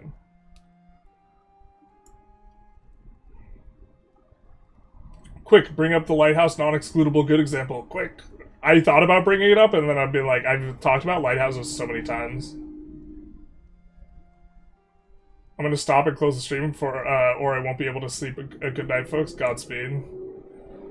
Alright, now that he's gone, let's play some EU5. Alright, chat. We got him. Let's get in game. Alright. Any service where profit motivation akin to late-stage cannibalism leads directly to human suffering should be covered by the government instead. And everything else can be market-driven. Yeah, I don't like when there are perverse incentives. Like, I don't think prisons should be... I don't think that there should be for-profit prisons because it creates perverse incentives. Like, people lobbying for increasing incarceration rates effectively. In my opinion, to the detriment of society. Like, I think, yeah, I think the private prisons is, like, absurd. Cheney? Not me. Any service where profit made... Okay, Maduro was worse on Venezuela. Yeah. Worse than who? Saying Maduro's worse than Hussein? Hussein was pretty bad, but again, I don't know enough about Maduro to like, yeah. Past 2.5 decades have shown us regime change is not an achievable military objective. Don't you mean like the past 70 years? Like, we started with Iran, right? That was like the first post-World War II regime change. And I mean, like, I don't know, we've had conflicts with them. Primary, secondary, custom secondary map colors have been decoupled from primary and eventually color set. Changed it.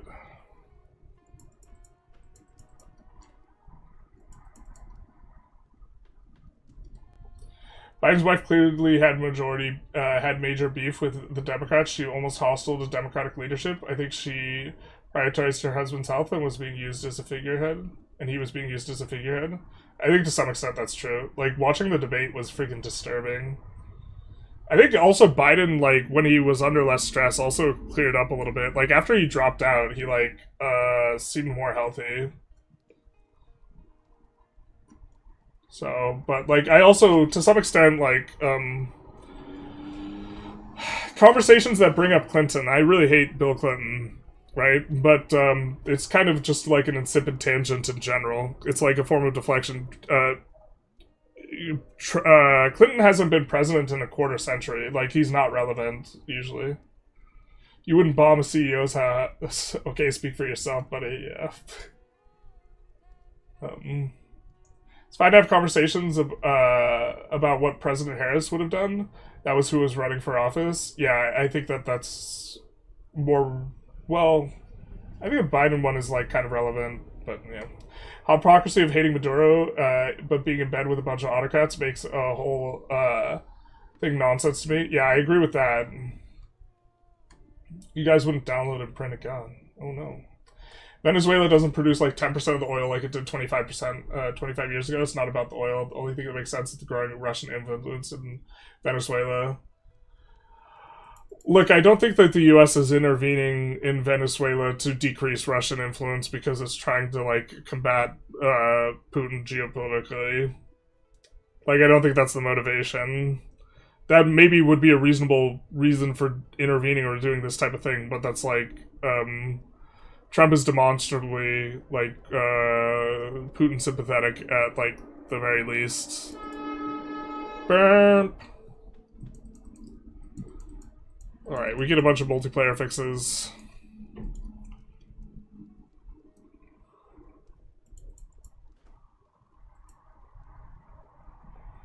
The whole roll of burgundy can be filled by wine, red or wine, perhaps. Yeah, depends on per color.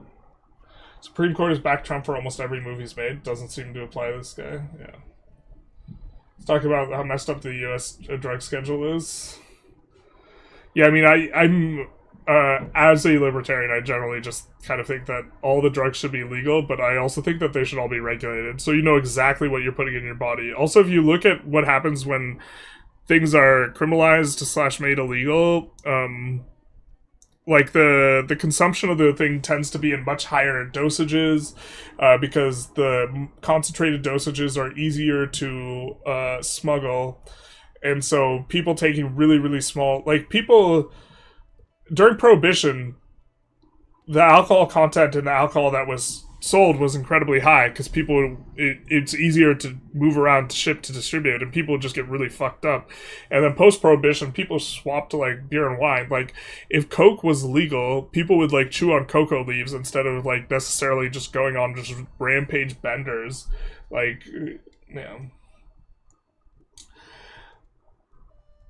Venezuela has become the primary vector of South American narcotics imports to the U.S. It's hard to know how true that is. It's absolutely not true in regards to fentanyl, which is the thing that is discussed as being problematic. But yeah, baguette, exactly. Ottomans are low-key best diplomatic country. You can spam royal gardens; they don't get destroyed when you move your country via event. It seems, but you don't get the benefit unless it's in the capital. No.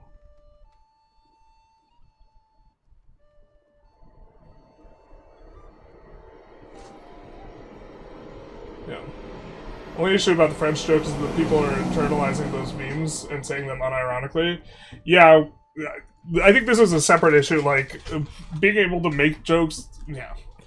I don't know. Paradox can do what they want in terms of moderation. Sometimes the moderation is inconsistent. I don't really... I care about inconsistency rather than things, but it's also like... There's also different moderators.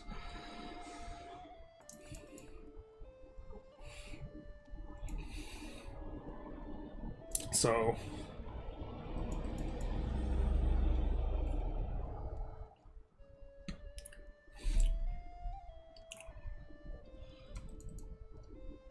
Barracks can now upgrade to conscription centers. You couldn't before? French jokes are about the collective trauma about being the big blue blob. Yeah, no, I understand what they're about. I'm just saying, like... Look, I'm not interested in dying on the hill. I'm just saying that the standard is different. Do you know that showing 5 with hand back to you is the equivalent to the middle finger? Because oh yeah, in France, yeah. Bismarck was against unification till the events of German Revolution. He realized that he couldn't prevent it, so he went for the least bad option. Prussia led Germany. Damn, finally caught you live. Hey, joke shot. I'm a little behind on the chat. Welcome, welcome.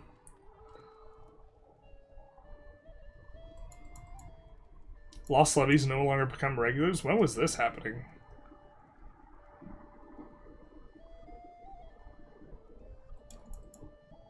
Does this mean that the building-based countries dev the shit out of things? Does Florence get the dev from the bank? Oh, I'm curious about this. This is my last hope for Americans, as the trade war has obliged me to never buy American good, but sometimes I buy stuff from California. Hell yeah, brother, with an asterisk.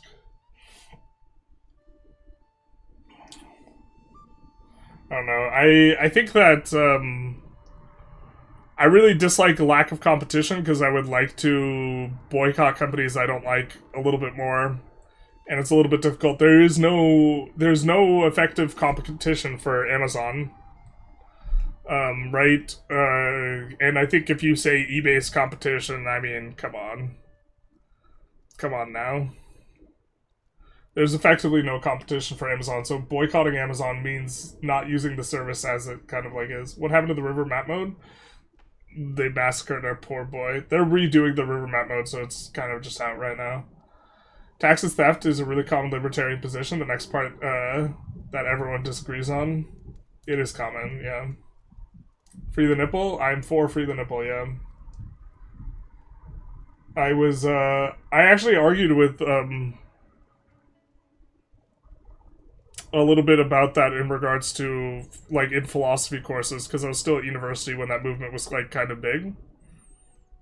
Before other shit, like, before kind of more important shit started happening and it got completely dropped, but, like, I think I prefer the world where people are not allowed to be naked in public, but just, like, or the world where people are not making it public, but ideologically I think they should be allowed to be. I think we've gotten through the patch notes, so we have kind of our summary of the important stuff now, which is actually a little bit grating on the eyes, so I'm going to try and catch up on chat here, and then we will probably be out, so mainly focused on chat. Wait, where's this going? Yeah, exactly. With the pure economics and open borders, goods and labor can move more efficiently, and theoretically all parties involved benefit in some. Yep. One of the problems with, like, I'm also, like, more pro, like, consumer protections than the average libertarian, because I believe like, if you take an economics course and you, like, learn how, like, economies work under the assumptions of perfect competition, they're incredibly efficient for the consumer. The problem is that the assumptions of perfect competition are not true, and one of those is perfect information, and there's, like, a pretty bad asymmetry in terms of how informed companies are in regards to their product and all this type of stuff versus how informed consumers are. And so that's why I think consumer protections are important. Been on a news beach and there's so many old dudes looking at kids, it's so gross. Yeah, so that's kind of what I think it would be. I used to be ideological, now I support marginal gains. Weird Tarkus, California's the opposite of libertarian. He's saying it because I live in California. I actually liked Ron Paul 10 years ago. Me too. I was a Ron Paul fan. Yeah. Rand is like, Thomas Macy and Rand Paul are doing a decent job carrying the torch. Obviously, they have their own views. I think Rand Paul goes along to get along way more than his father would have. And his father would have been like,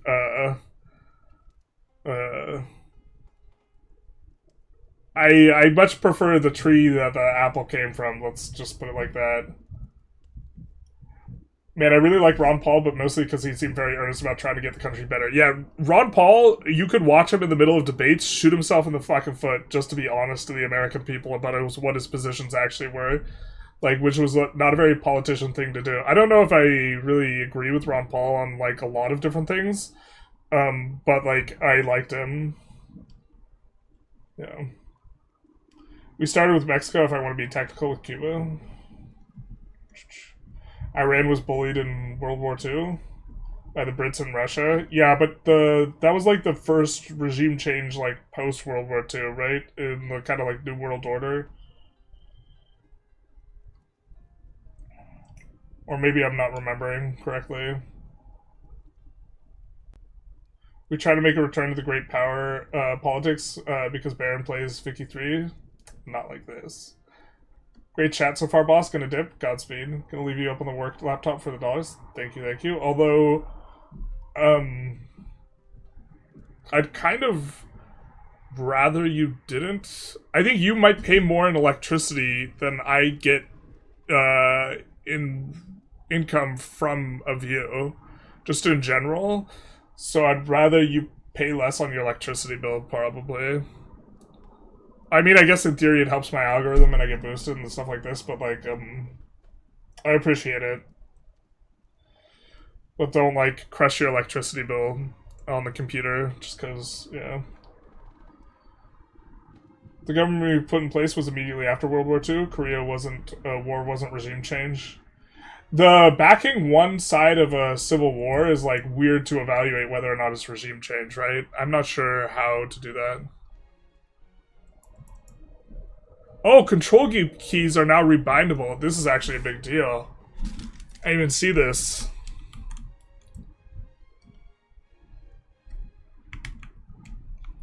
We might rebind some stuff.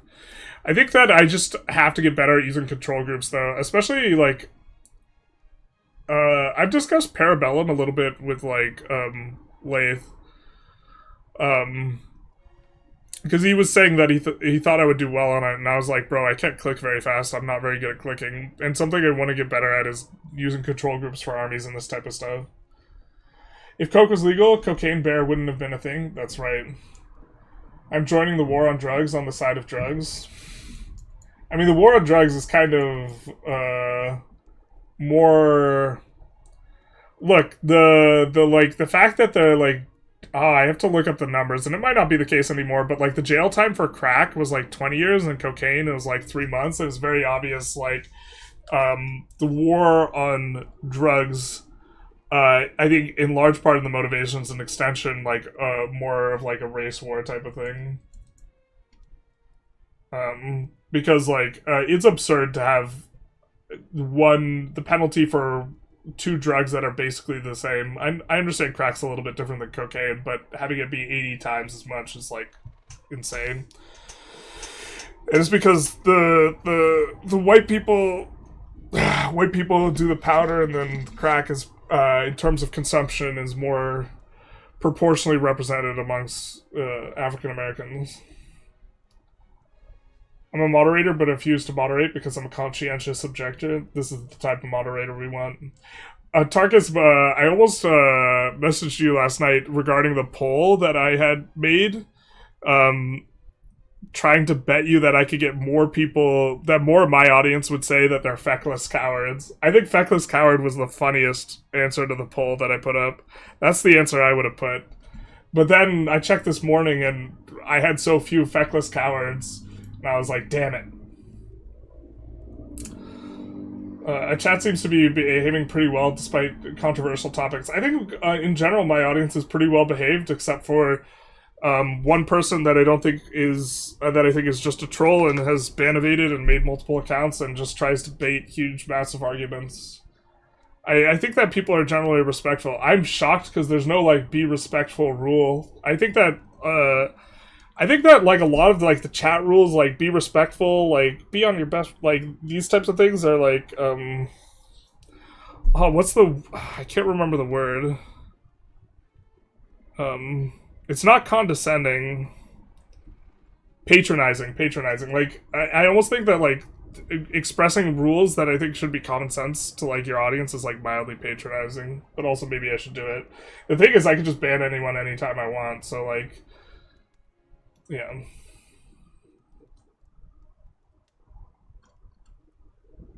Whole Venezuela drug narrative is a self-admitted smokescreen for old school Latin American regime change. Yeah, that's kind of what I think this is. Ad Hitlerum, basically. An appeal to Hitler as the personification of evil.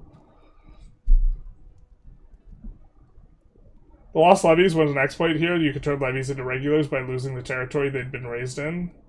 Oh, interesting. I guess I'm not used to losing territory. French protests are increasingly hollow today. I mean, have you seen an American protest? I think everyone in chat being above the tender age of 38 makes for a more well-behaved chat. This is probably it. South American regime change to make them more US aligned, plus what happens to have resources. We've seen this before, yeah. No, I mean, I'm not a fan of most regime change. I think that is not, like, categorical, though. Like, I think that most people who say they're super against regime change are, like, never-ever type people, and I think, like, sometimes it's justified, but... Look, bro, you have to, like... I think in general, countries shouldn't fuck with other countries. Like, and the reasons to fuck with other countries are going to be much less than the reasons not to.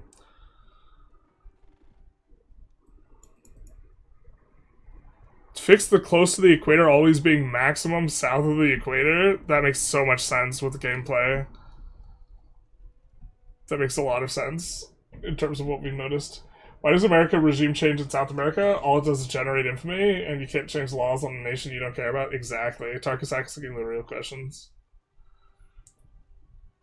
Venezuela is not a steady source of anything, that's my point.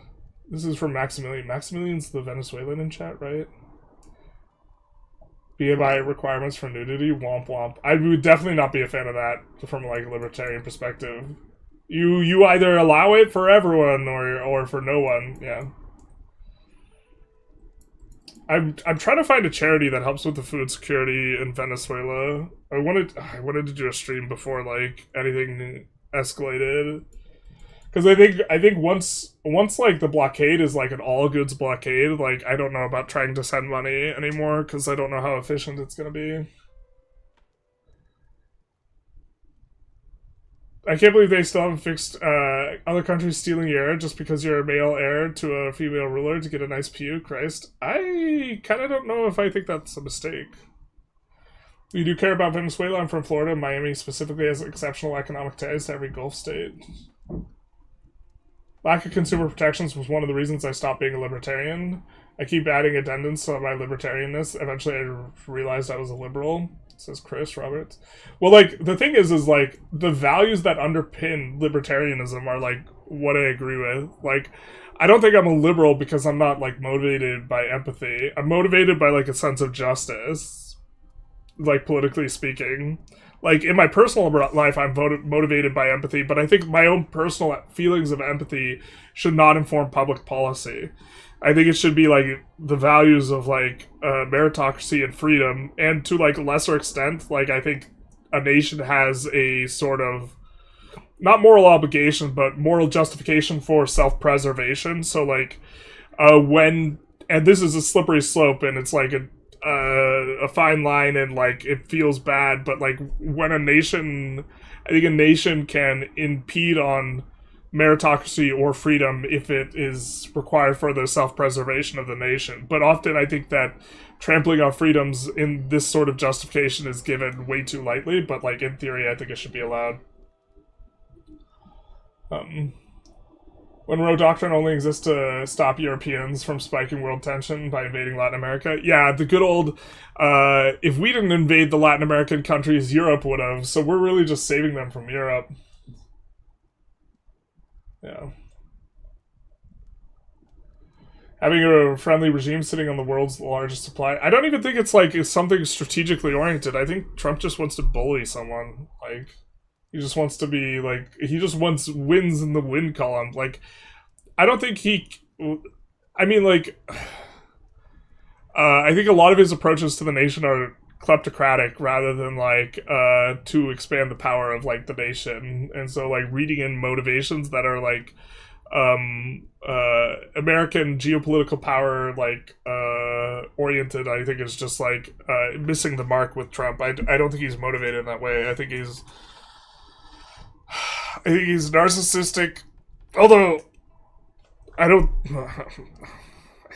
think I'm not, but like I think he's like he's a kleptocrat, like not some sort of like ideologue. Yeah.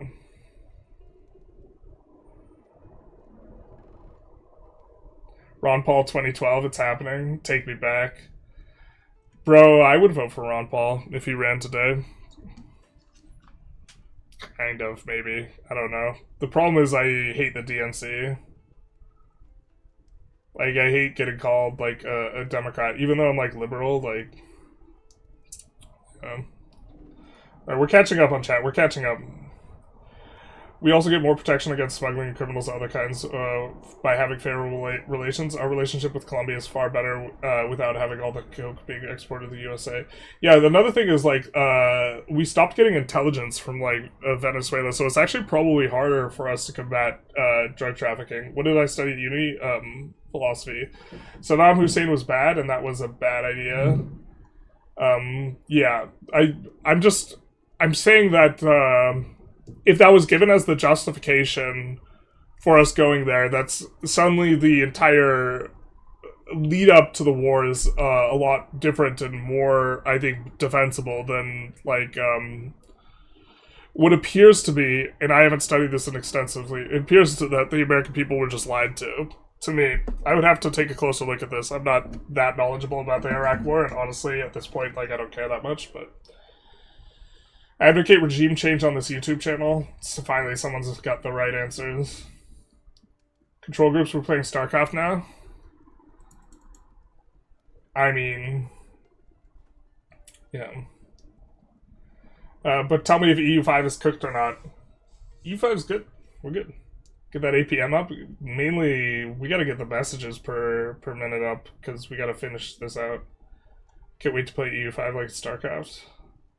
Your poll has equal parts feckless and equal parts Chad. No, not anymore. Now it's more Chad than feckless.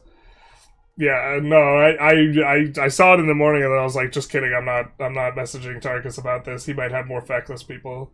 I want to misbehave, but I'm a coward. Yeah, I mean, I think the feckless one is the funnier one.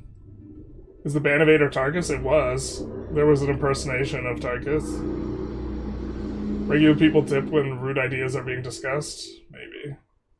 Libertarians being represented badly. Something I see a lot is libertarians actually being a lot more like anarchists than the public is aware of, which is good because I respect anarchists a lot more than I respect stereotypes of libertarians. I mean, when I talk to most anarchists, they're not actually real anarchists.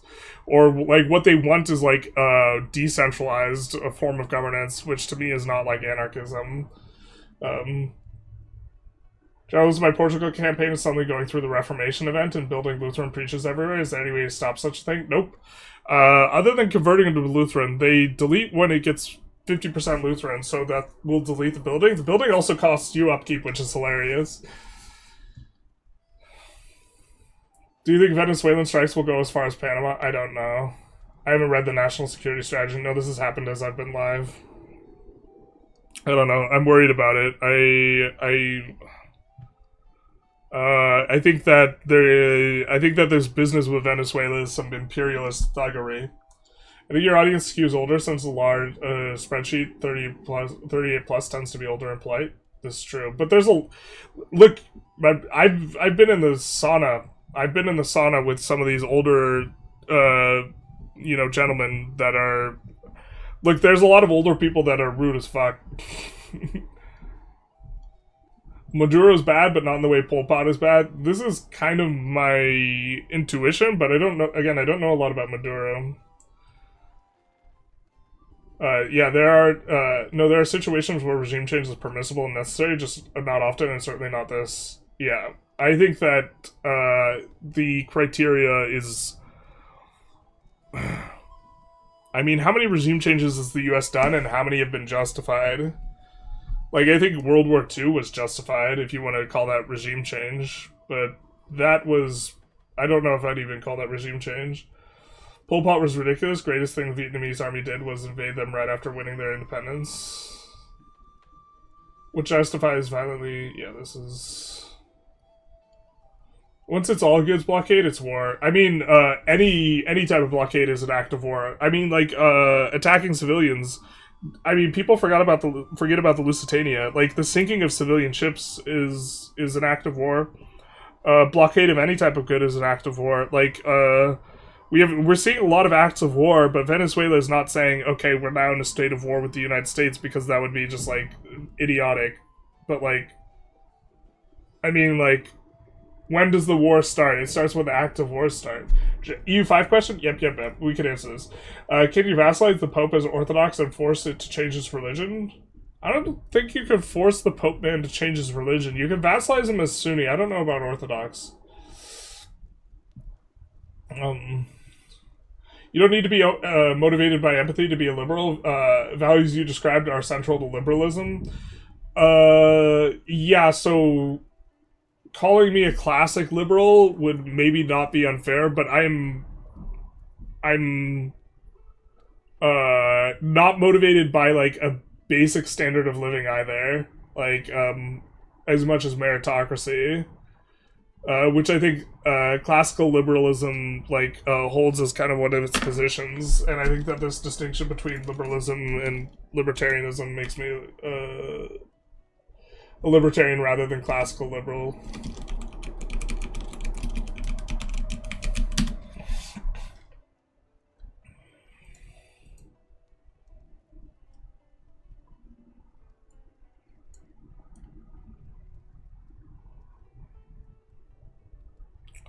Civil liberties under the rule of law, with an emphasis on individual autonomy, limited government, economic freedom, political freedom, and freedom of speech. Classical liberalism, contrary to liberal branches like social liberalism, looks negatively on social policies like taxation and the involvement of the lives of individuals and advocates deregulation.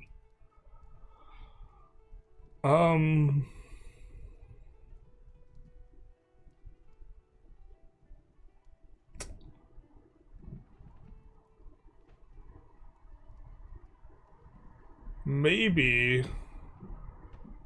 that would be a better descriptor. I don't really think that it is, having read a book on libertarianism, but this could be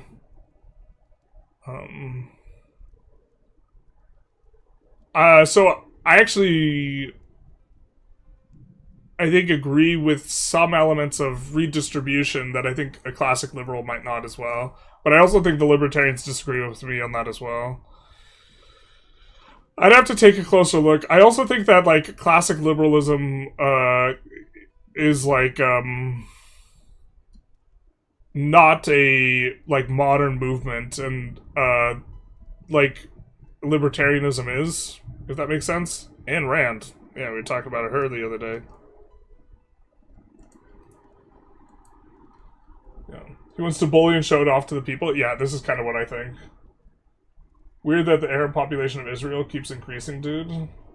Every neighboring state has normalized relations and moved on.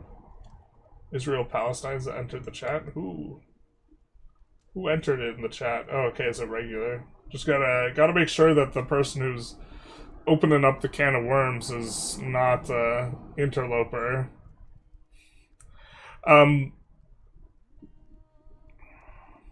Yeah. I had a way of thinking about it, like, yeah.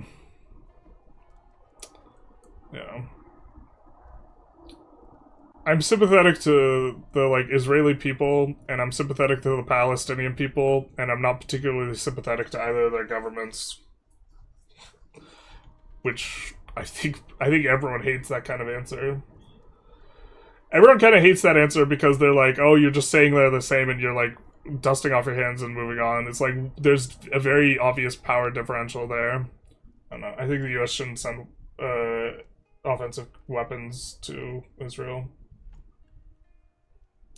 I think not doing anything about Israel while having intervened in Yugo is hypocritical. Yeah, this is maybe true. I don't know as much about... Oh, I mean, I've read a bit about Yugo. I can't remember the name of the guy now. But yeah, the thing is like, political expedience is like, geopolitical expedience is like a major factor in that, like, one way or the other, probably.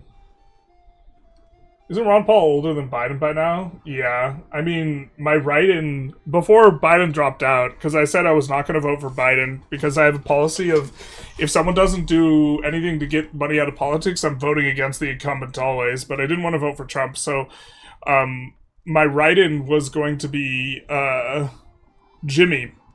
And of course, I know what you might be thinking, Jimmy who? And my response is, isn't it obvious which Jimmy we would be talking about here, which is, of course, Jimmy Carter. And I actually think Jimmy Carter, if elected, would have been actually super legit, because I think he would have tried to put good people in his cabinet, and then he would die, and then those people would take over. So I would have been super okay with Jimmy. I think medicines would have the biggest dollar impact. That might be true, but I don't know. Charities for sending medicines, like in terms of medical supplies, it might be a little bit rough. Problem with politics is it dissolves into tribalism. Yeah, I mean, I'm a humanist. I'm not very nationalistic at all.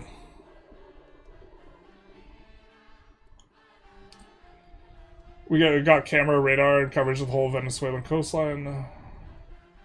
I think anarchism is just the wish that government wasn't necessary. Libertarianism acknowledges the necessity of evil. I dream of anarcho-socialism. Dougie Spoonhand. Spoonman! I think I made that joke last time you were in chat. I mean, I think a lot of people... Look, the thing is, every time I have a discussion with someone who says that they're an anarchist, they also believe in the convention of private property, which I think is, like, antithetical to, like, actual true anarchism. Or, if not true anarchism, what people think of when you say anarchist if they are not familiar with, like, anarchist, like, literature and ideology and this type of stuff. And so, like, I think it's better just to call yourself something else, because I think when let's call them normies. When people who aren't familiar with like anarchism at all hear the word anarchism, I think that that's what they think, and like the abolishment of private property. I think I've never heard someone who says they're an anarchist actually want to abolish private property. Crazy how successfully the media ecosystem has defined the term liberal to be a slur in common parlance. Yeah, they're pretty good at the stuff. Not ever completely, but I think Yugo is generally not got closest. Something's got something close to home. EU4 multiplayer was StarCraft. Read sellers. I think I have. Rich Pat notes. Neither the Aztec religious form nor Inca government reform got fixed. Womp womp. It's anarcho-socialism. I'm eating some tortilla chips right now and I can't hear the sound of them, the loud. I can't hear Generalist anymore. This is peak stream watching, basically. Peak consumerism. Your consumption is interfering with your consumption. Consumer. That's the idea, community level organization and structure. Yeah, that to me, like, when I hear anarchism, that's not what's, like, summoned into mind. I think a better term, like, rebrand would make more sense. I've never... Yeah, the anarchists I've heard have just, like, it's basically always been like, yeah, I'm a fan of community policing, and, like, I think that, big centralized government is a bad thing, and, like, yeah.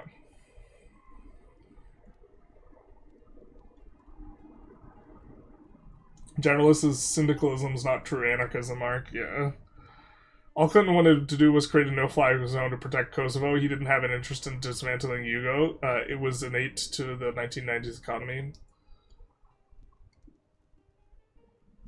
Common sauna regime change talk. Yeah, bro, like, bros in the sauna like to get down. I don't know what to say. I've had some very interesting conversation with conservatives in the sauna. I'm almost always the only person who is liberal-leaning in the sauna. Trump is like the ideology of Trump. That's why there's so much resistance to him being on the Republican ticket from Republicans. They've adapted, but he isn't Republican. I mean, he's not, like, free trade, bro. That's, like, the craziest flip-flop ever, is to see all these, like, people who are, like, free trade for 2 decades suddenly being like, yeah, tariffs are great. Like, brother, please. You Lusitania did smuggle weapons? That's all well and fine. I understand what you're saying with that. So I think that some of the I don't know for sure because they're at the bottom of the ocean, right? And I haven't had some sort of investigation. I suspect that some of the Venezuelan ships were in fact not smuggling drugs, and also smuggling drugs is not as bad as smuggling weapons, and so I think it's worse than the sinking of the Lusitania. And I think the sinking of the Lusitania in itself was justification for involvement, right? Or I think it was. Well, I don't think it was a war crime because war crimes weren't invented back then, but it would have been. I can't remember. War starts when we have an organized armed conflict. So far, we have an armed violence from one side, but no organized violent response. A tweet about a blockade isn't that. I mean, I think we're organized when we're dropping, like, bombs on the ships.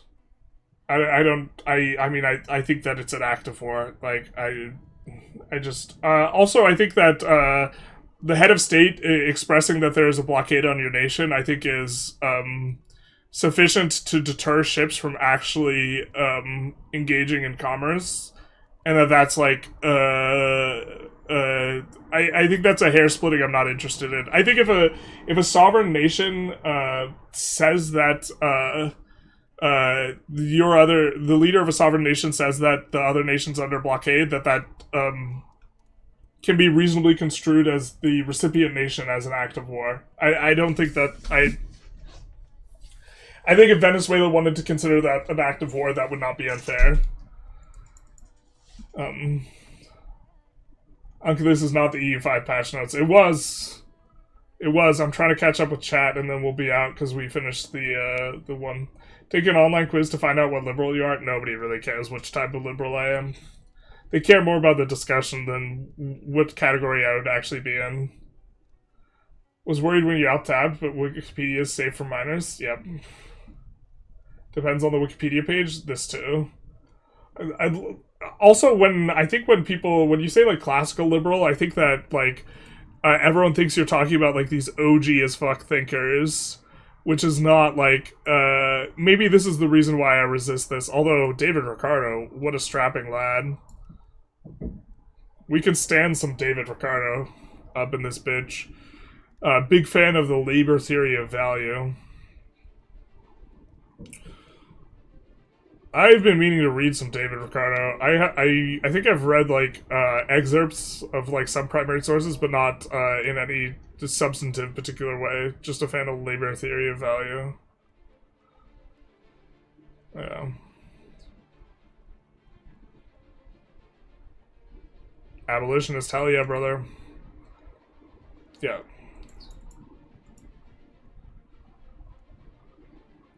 Land, labor, capital were three basic factors. However, Smith narrowed on his labor as the determinant value. Ricardo believes that with production having three factors, it is impossible for only one of them to determine value in a sum. Oh, maybe I'm more in agreement with Smith. He illustrates his point by adapting Smith's deer beaver analogy. I mean, I'm kind of a labor purist. Oh, maybe I'm more in line with huh. Okay.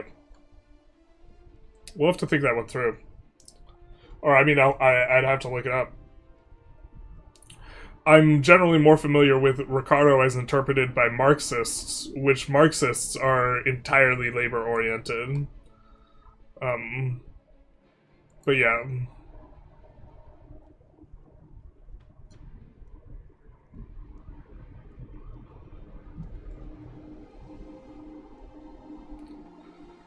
Let's see. Real social value, that is... okay, so Ricardo disliking rents is maybe more what I'm thinking of. But okay. Trump is in IR is a realist, a real estate realist is what my buddy it. I also enjoyed his description of neo-royalist, which also feels like a good description. Wait, what? How did you end up valorizing meritocracy above all else? It's such a weird thing to care about.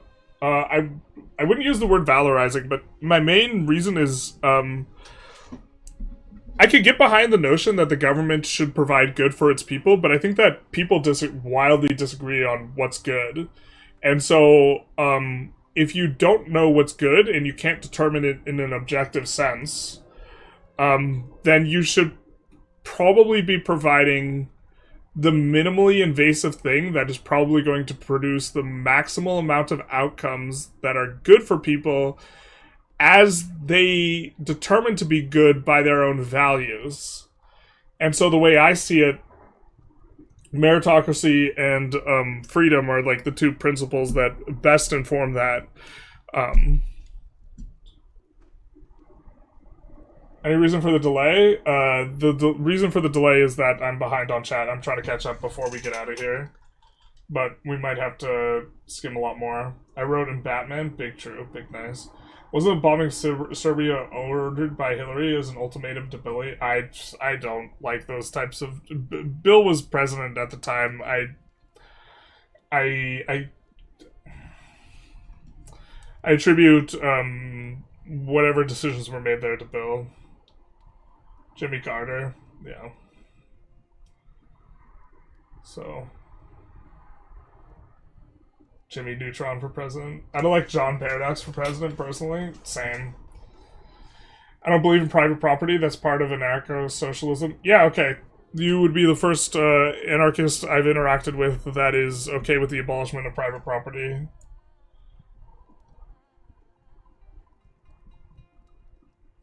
So...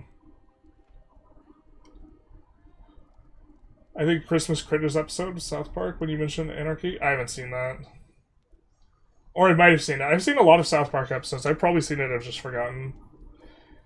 The food situation has gotten better, the healthcare situation is not. All the anarchists I know are diehard commies who think Lenin is big dum-dum. I mean, the anarchists I've talked to just, like, it seems like they like it because it sounds cool, but, like, if you actually think that private property should be abolished, that really starts to sound like anarchism or anarchism. Yeah. But we're almost done. We're almost caught up. Are they still after this patch? Not sure what the question was. I think private property are either ANCAPs or mutualists. I'm not...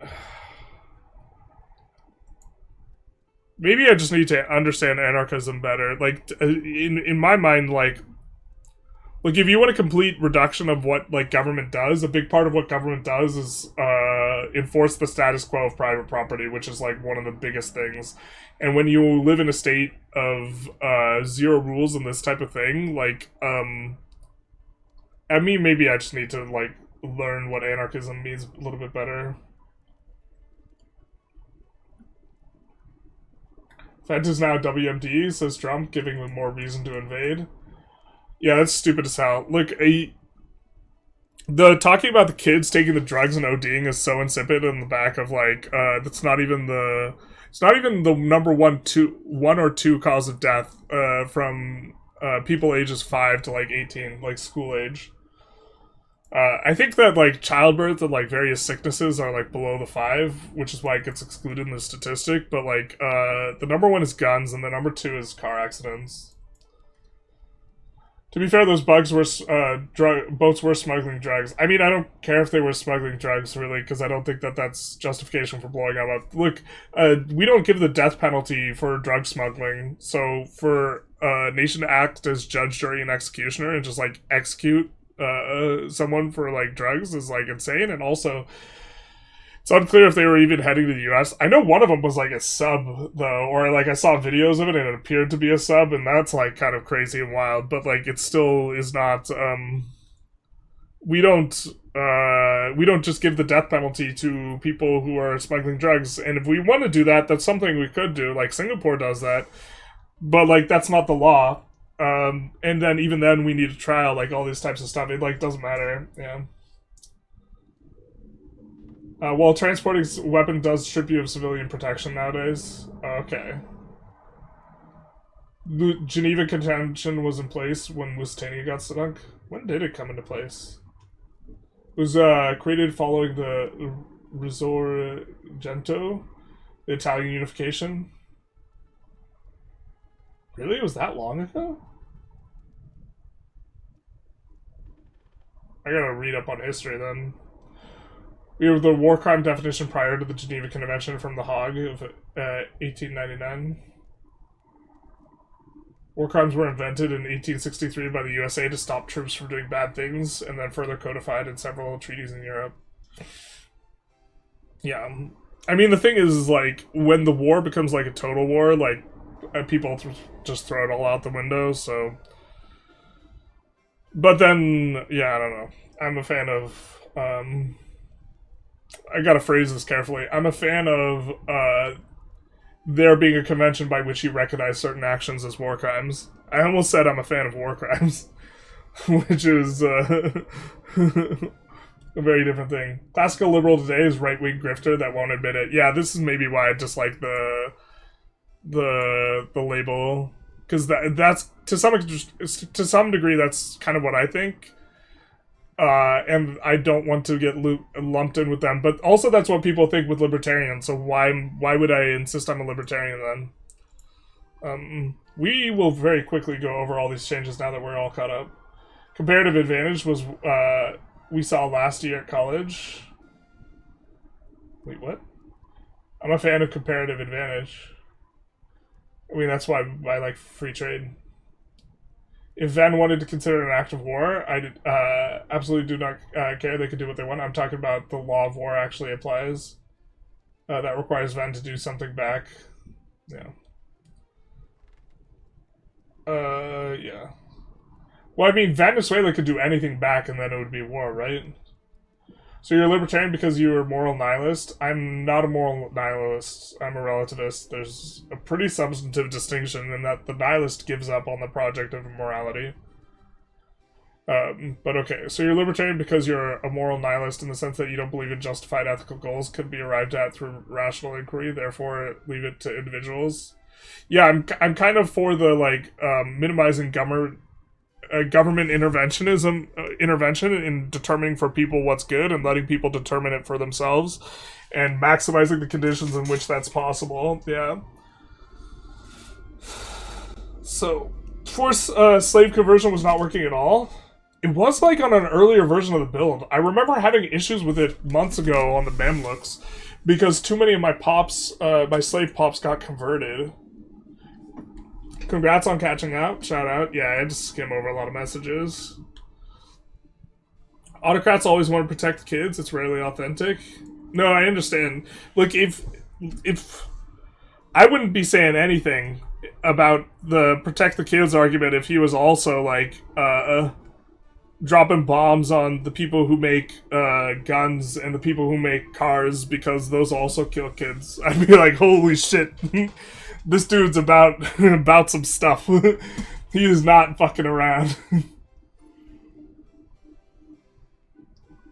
Generalist perhaps read further than my half sentence before repeating my own message ahead of me. Womp womp. Gulf drug smugglers have been using ultra-low profile vessels that run 90% under the surface but can't submerge, so sub is incorrect. Oh, interesting. Still wild-ass looking thing. Are you Canadian? Nope. I'm from the US. I lived in Southern California. Will you be doing a World Conquest playthrough like Playmaker? Not really. Or probably not. It's incredibly tedious, especially because I would try and play, like, accurately as it relates to economics. Which means that it would take me, like, 100 hours to do a World Conquest, and it just would make for shit content. Like, hour-to-content ratio is just awful. If I did do a World Conquest, I would also try and do it without doing Timurids. Which I'm not sure how doable that is. I think it's probably doable. I think I would probably do it as Delhi. And use the Red Turban CB to annex all of China. And use the give land trick to brick my own disaster at the game start by flipping Bahmani and then flipping back Delhi. And the idea here would be to get as much land as possible that's going to have the highest base price of war score as possible. As quickly as possible, because you could annex all of India and China in somewhat quickly. And you also have pretty good vision on some areas in the New World, and you could, like, steal maps and this type of thing. And so if you weren't playing, like, Barless, I think that Delhi was maybe be best. Maybe also Korea, I don't know.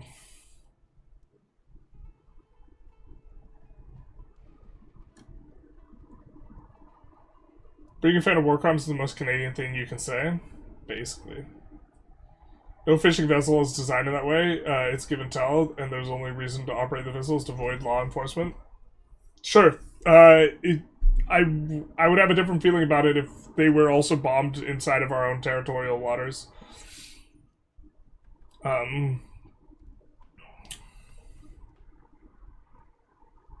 All self-professed classical liberals, libertarians today are phony Trump sycophants. I am a liberal and I dislike Trump, so, or I mean, I'm a libertarian and I dislike Trump, so might have to go back to the drawing board on that.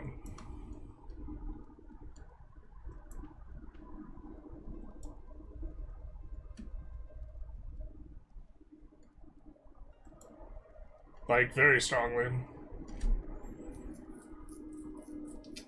Is nobility of the robe good for simulating an economy with more nobles? I'm not sure what the nobility of the robe modifier is. Flat nobles seems just generally good. Did Tunis to 1837, the last 100 years are brutal. I was moving so slow on speed 5. Yeah, I gotta get a save that is past 17, or that is right before 1737, so I could do my, I gotta ask people for a save. I don't think well, I was gonna play the Carthage run to 1737, but now since I'm not, I need to acquire a save so I can do the last discussion on the focuses. You can use Vijay Orissa and shit money at batteries, selling them land for infinite money. This is true. Do you think a one faith, one culture is possible without exploits in the current beta? I don't know.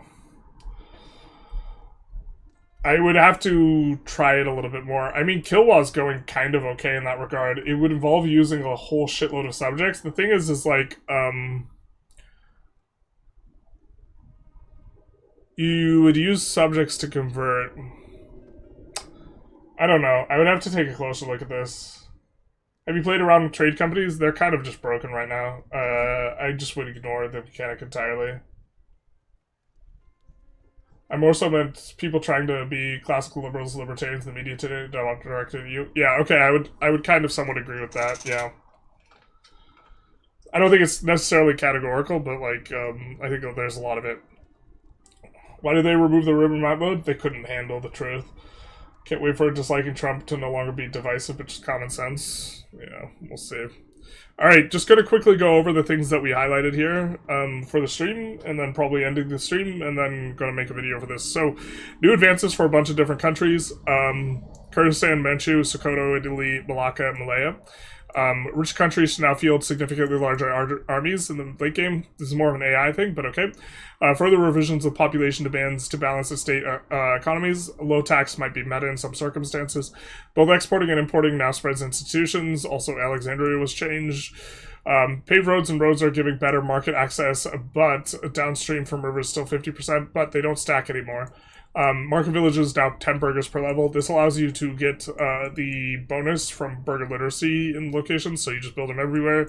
Market access uses best of upstream, downstream river, or road connection instead of a weird combination. This is what we're talking about with this, which is, by the way, a nerf to rivers, but rivers also got buffed this patch, so okay. Proximity bonuses from rivers now works through lake.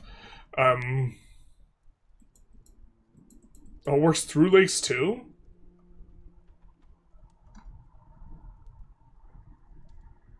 Bro, that's insane. I don't think I've noticed that. I don't know if this is how this applies. I don't think this is how this applies. Or I don't know exactly what they're trying to say here. Okay, fair. I take this to be lakes are now extremely important, but the way lakes work is they just work as like a water location. A lot of trade-related buildings now give market access. Prosperity has been readjusted. Now important. Roads now make proximity costs. Ignores vegetation. Exclam upstream. Proximity costs now as good as downstream. Huge buff to rivers.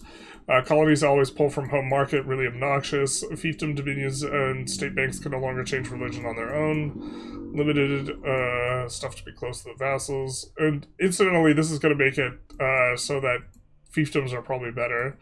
Isolating now requires you to be allied. Seizing territory from subjects makes the location conquered. So you no longer just the free seize on territory or subjects all the time. Rebalance of levies with progression. Galleys buffed relative to heavies.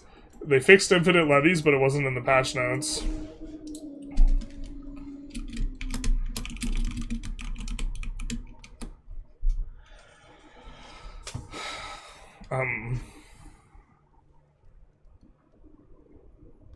Leading theory is that's too ugly to be allowed to exist. Yeah, I mean, they took out a bunch of dev tool. It wasn't the only map mode that got axed, but like all the dev tool map modes got axed.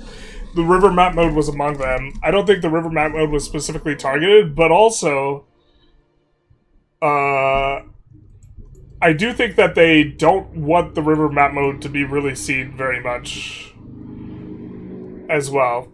And that is my general impression based on a variety of things, some of which I won't comment on, but one of which being, like, I remember the stream, on stream, like, when they were first showing gameplay, like, right before release, someone asked about the river map mode, Because a lot of the people in my community care about the river map mode and wanted to see it, which is why I screenshotted it, even though it's like a terrible screenshot to like just show the river map mode. And they were like, oh, they looked for it at the bottom bar, they're like, oh, guess we can't find it. And it was like, I think they probably knew that they could assign it to a hotkey and show it that way. But yeah, they used the search function and then they're like, can't find it, whoops. And like, I think they just don't want to show it, yeah. I also don't blame them because it looks like ass. I think that it is like a super important map mode though. Like, it's just so incredibly important. Yeah.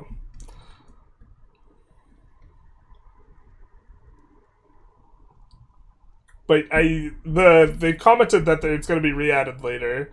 So it's going to be added as a real map mode, not a dev tool map mode later. But their position will be that it wasn't a real map mode on release, I imagine. In the April version of the game, there was an absolutely gorgeous river map mode. The problem is it just really was terrible for performance. So... Do lake counts as maritime then, or land direct land connection with a river bonus? It seems like they count like maritime unless this was just recently changed. How does the river bonus apply? Yeah, that's what I'm saying. I don't think it's a river bonus.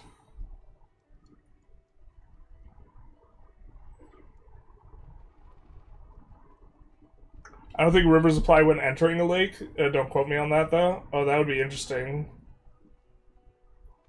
River map mode DLC. We'll check the rivers one in a second. A lot of changes for Ottomans. A lot of changes for Italian wars. England can now buy out. A lot of 100 Years' War changes. A lot of HRE changes. AMO are willing to declare war without a CB and tend to get more CBs. Rich countries will now field larger armies. And then river map mode hidden. RGO filter for the produce, do not close all pop-ups on the key bindings, and you can also now use your control group keys. Let's take a quick look in game though. We will load up a save from the Killwall run, I think.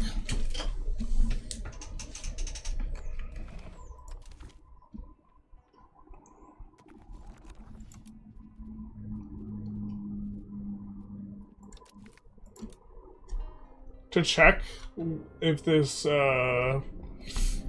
river proximity is a thing. Also, we will get to see the upstream rivers being a vibe. Do you think they'd ever add multiple RGOs per location or changeable foliage? I think changeable foliage is absolutely going to be a thing eventually. I think they want to sort that out. I don't know about multiple RGOs. That seems like a massive headache. I'm not sure also how much you get from it. So proximity here is 59, here is 59. Okay, it's going to be the same. But, entering the segment is a C-zone. Exiting the segment is a C-zone. Now, with changes to upstream 59.05, instead, entering is upstream.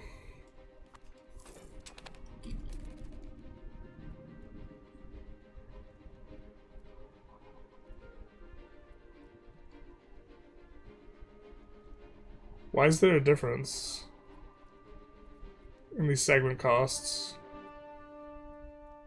Why is this 3.21?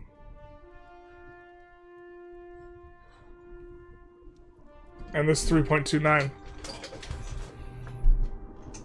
5%, 5%, 8.5%?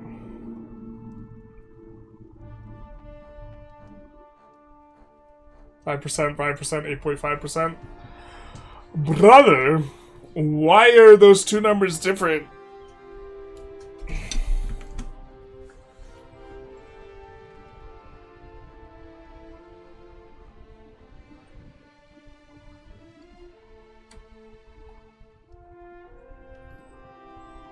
A lot of map modes look like ass are way less important.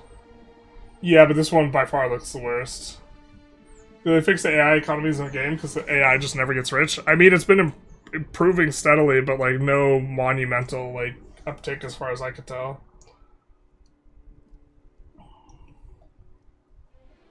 checking out the changes of the lake, just as Katara.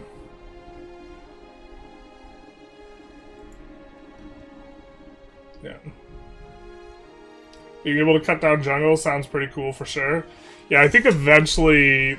Right now, the reason that that's not in-game has to do with, like, representation visually on the map. Let's... I don't have it hotkeyed. But the problem is you, like, it's a technical difficulty to update the terrain on the map.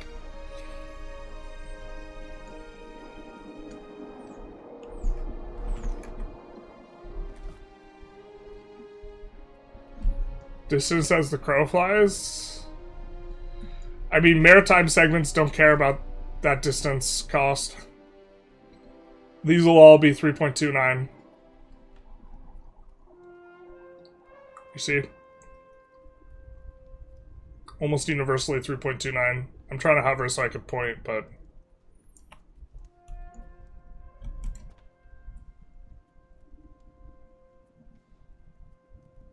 Is there a bridge or a padlock canal? That would make sense.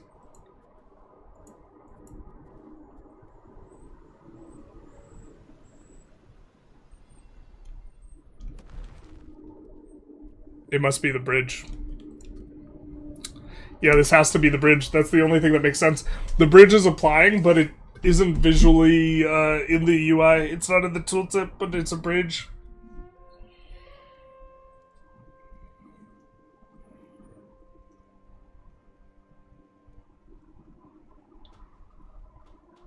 We have total around...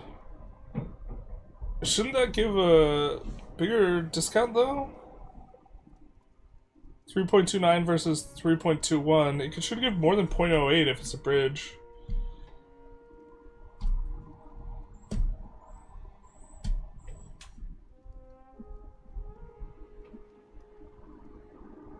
How much is this?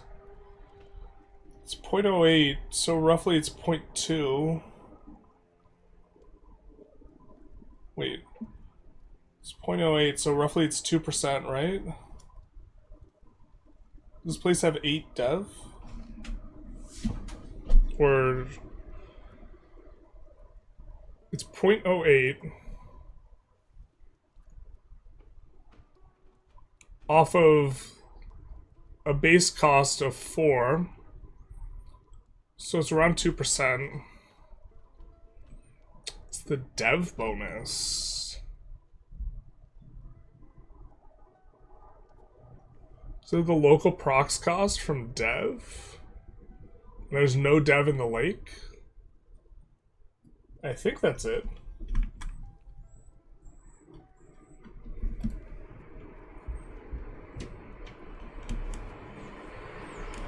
Do we have another lake?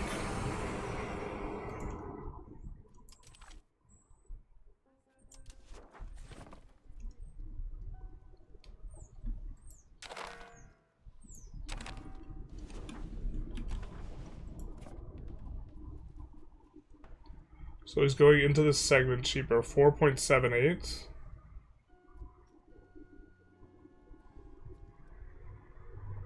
Well, cost is 4. And the cost is 4.33.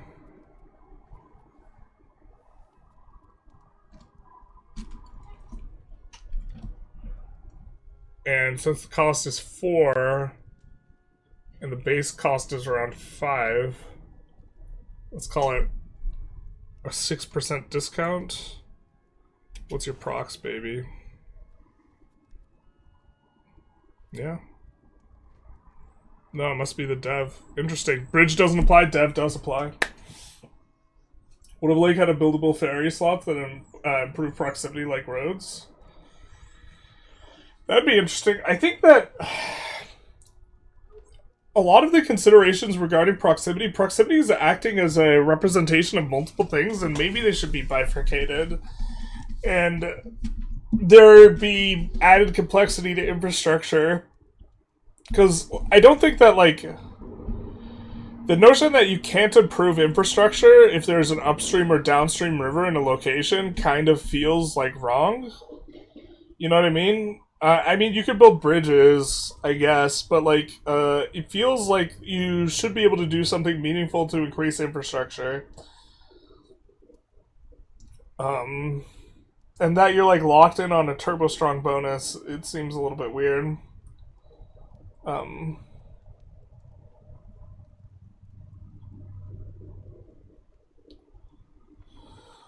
but also the movement of goods, the movement of troops, and the movement of information are all three different metrics that actually like reward things a little bit differently, I think.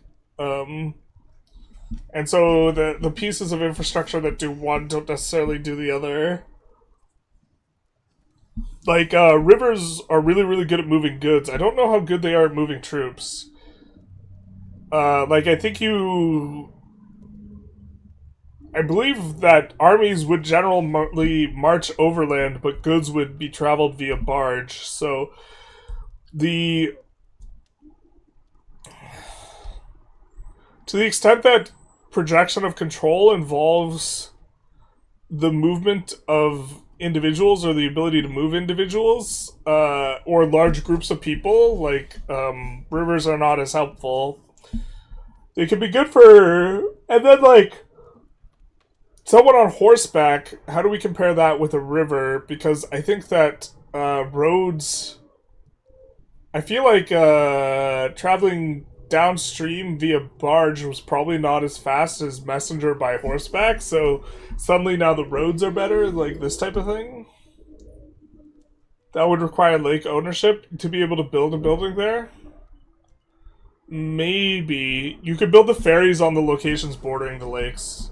If you built a ferry and the ferry gave you a prox cost reduction, like this segment is discounted by virtue of the development in Stockholm, you could get something that would maybe make some sense. Look at just how much proximity Sweden has. It's just absolutely insane. And that's without kind of getting anything done over here. Like, once they build bailiffs over here, it's just gonna pop the fuck off.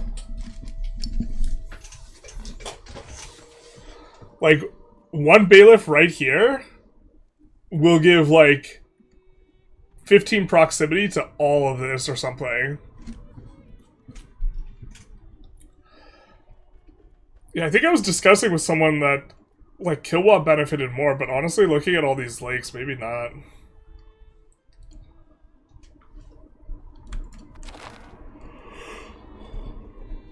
I think that Molly super loves the changes as well. Look at all these rivers. To be fair, most of Molly's rivers were downstream, but actually now you probably move your capital to the coast as Molly. Before, it felt like Niani felt really, really solid as a capital because you're like, oh, well, but like, I mean, I get so much downstream stuff from having the capital in Mali, but now you probably just coast it up, bro. I don't know where you coasted up to. Probably here. Actually, maybe it's just beer done. You can eventually get to the maximum reduction. It's hard to say, but then, like, from each of these rivers, you go upstream really well. Yeah, what's the best way to do Molly is, like, maybe a question. Is the river map mode back? It is not. We have a mod installed to allow it. It is a mod, yeah. Best capital for Italy? I spent so much time agonizing over this decision. I think it's probably Naples. I think the other really strong candidate is Messina. It depends where you've expanded to. Are you talking about just owning Italy and playing as Italy?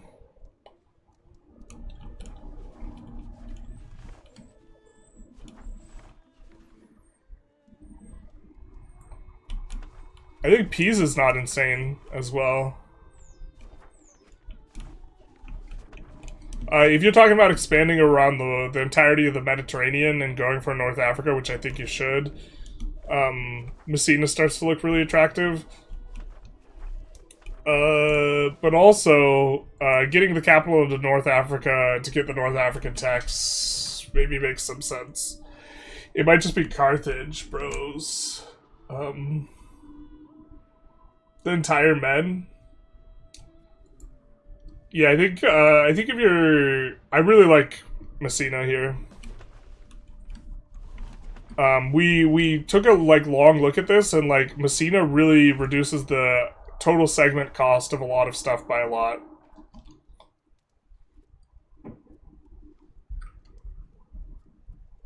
And it has a natural harbor.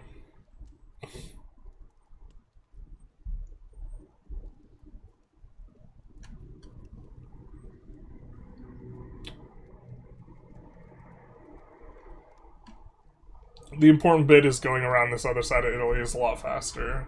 And Greece is a lot closer. It's definitely Naples, says the chat. Yeah. I think it's kind of between those three.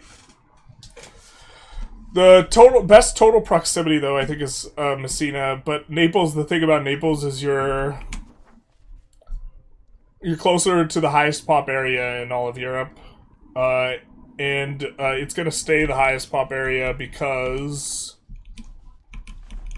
you got farmlands med. But I think for Messina, you can get 100 on any city on the coast. It's pretty easy to get 100 control. And the idea is you're better positioned to make use out of North Africa and other places as well. But I could bite on the argument that Greece and North Africa aren't worth as much. But if you're getting 100 control to what you want to over here anyways, and you're talking about controlling Alexandria, getting, relatively speaking, 1, 2, 3, 4 segments closer to Alexandria and the like, I think is pretty meaningful, considering looking at the pop heat map, what we have going on there.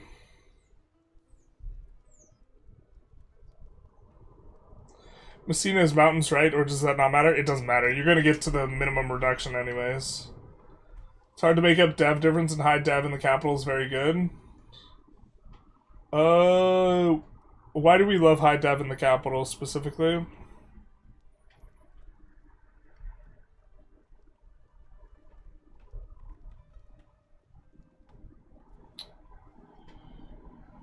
I think if you're small and it's early on, it's definitely Naples. But if you're talking about owning the entire Med,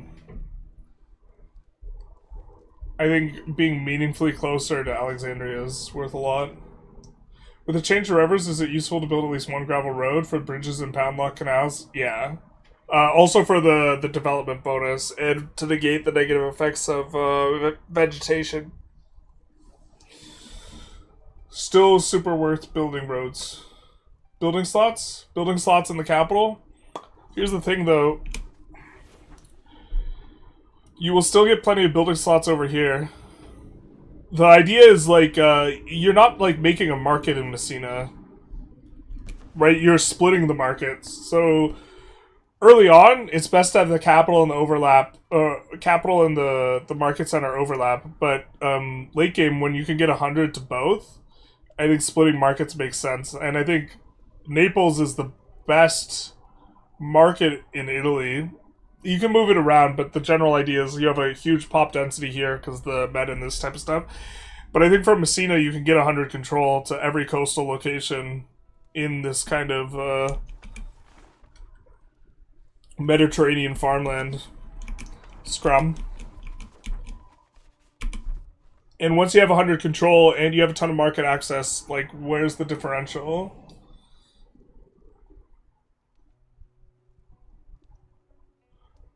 More buildings, more institution growth. You're not worried about institutions, you're playing Italy.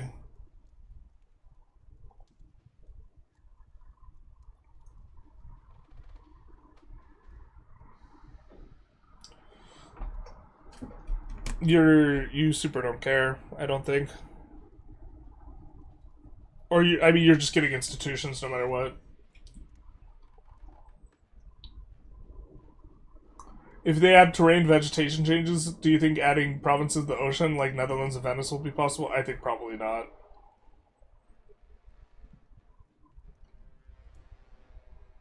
You're You're probably right long term. I haven't played as many deep campaigns. Yeah, I mean, so if you're playing Naples and you just conquered Sicily, I would not move my capital to Messina. I would want the capital of Messina only after I can get 100 control back to Naples. And before that, I would prefer Naples. But then, like, even then, like, Carthage is probably just better. Because you get the tech. Just because the tech in North Africa is better. And so, if you're moving it to North Africa, well, where do you move it to? I mean, you can move your capital to Tobruk, but, like, you're not... Where are you pushing 100 control to that you're super cared about? Other than Alexandria? I mean, I guess Tobruk's maybe interesting. You can get a decent amount of control back to Italy from Tobruk, but... I mean, at some point, I think, like, you'd rather just put your capital in Cairo, and then say, okay, I can reach the Sudan, though.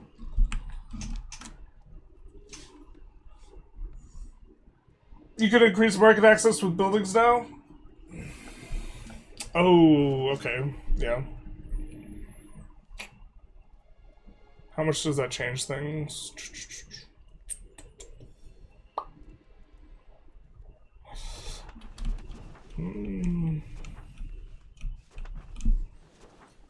I don't know how much that changes the logic for where to put your capital. Carthage is surprisingly strong. Yeah, I think Carthage is pretty good location.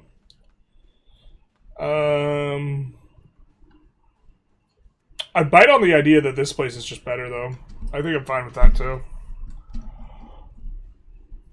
You know what's really cute is, with the lake, that's actually pretty nice with the lake there, because you get in there. Tunis, you have to go one extra segment, so this might be better, because it's closer to Iberia. It's effectively the same distance from everywhere else, or everything to the east, but everything to the west, it's one segment closer. So this might be a little bit better.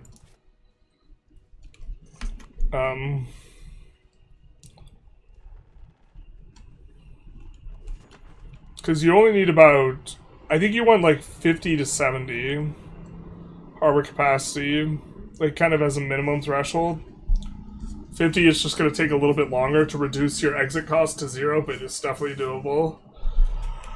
One of the problems, though, is no rivers.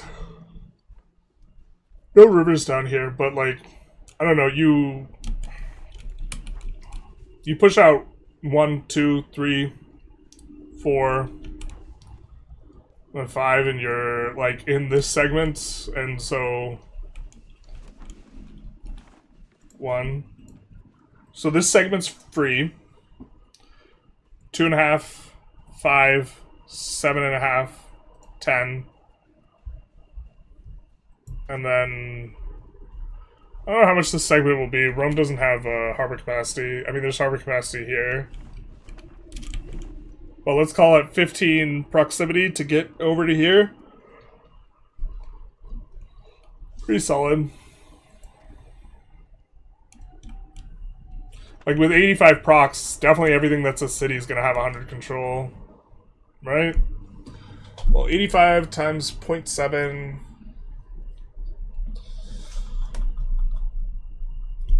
Let's call that... Well, 8 times 0.7 is... 56? Right? So call that 60 control worth of proximity, let's say. And then you'll have core, you're up to 80, city, you're up to 90, temple, you're up to 95. Okay, so maybe it's not 100, but you're still reaching here.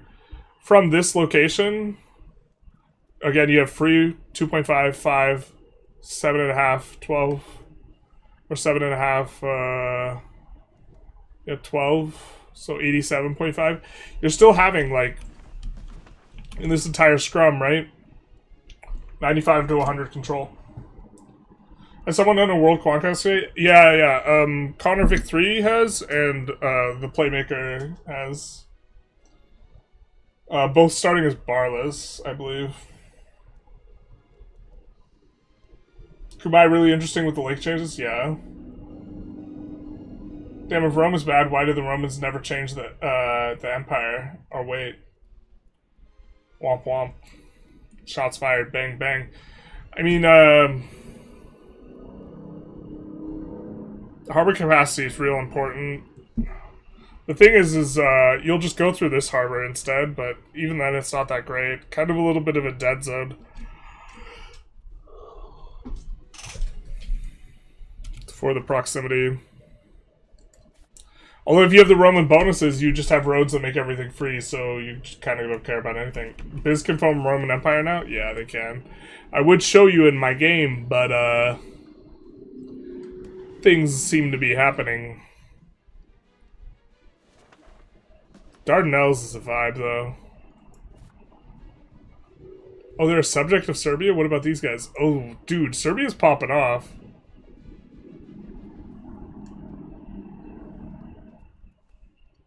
I didn't even notice all this. The England's also really popping off. I don't have vision of them in this campaign, though, so I didn't know that they were. Have vision of Castile. Definitely kind of like seeing the consolidation. But, yeah, I think we've gone through the patch notes. We've done the things. We've had the vibes. We had way too much of a discussion on Foucault. And so now I think we will look for someone on Twitch to raid and be off and on our way. Or we get something to eat and then record a short video.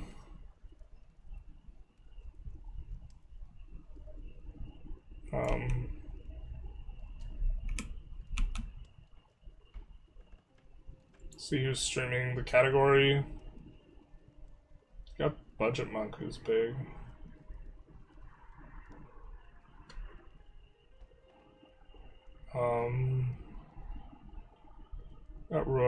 We got someone playing a bank.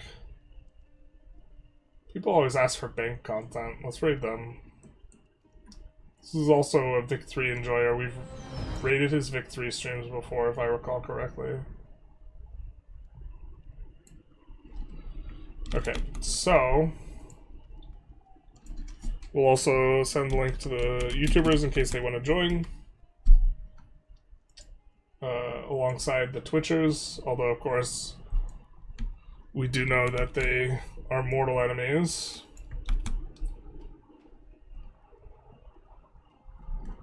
It says I can't form a Romus Biz because it says tier 4. Oh, interesting. I mean, the patch notes said otherwise. Any tip to change provincial colony when capitalizing? I know it's due to population, but I need capital change. I think they care about forts. I think if you make a fort there, it'll make it the thing. So, anyways, goodbye to the YouTubers. Bye-bye now. And then to the Twitchers, we raid. Off we go.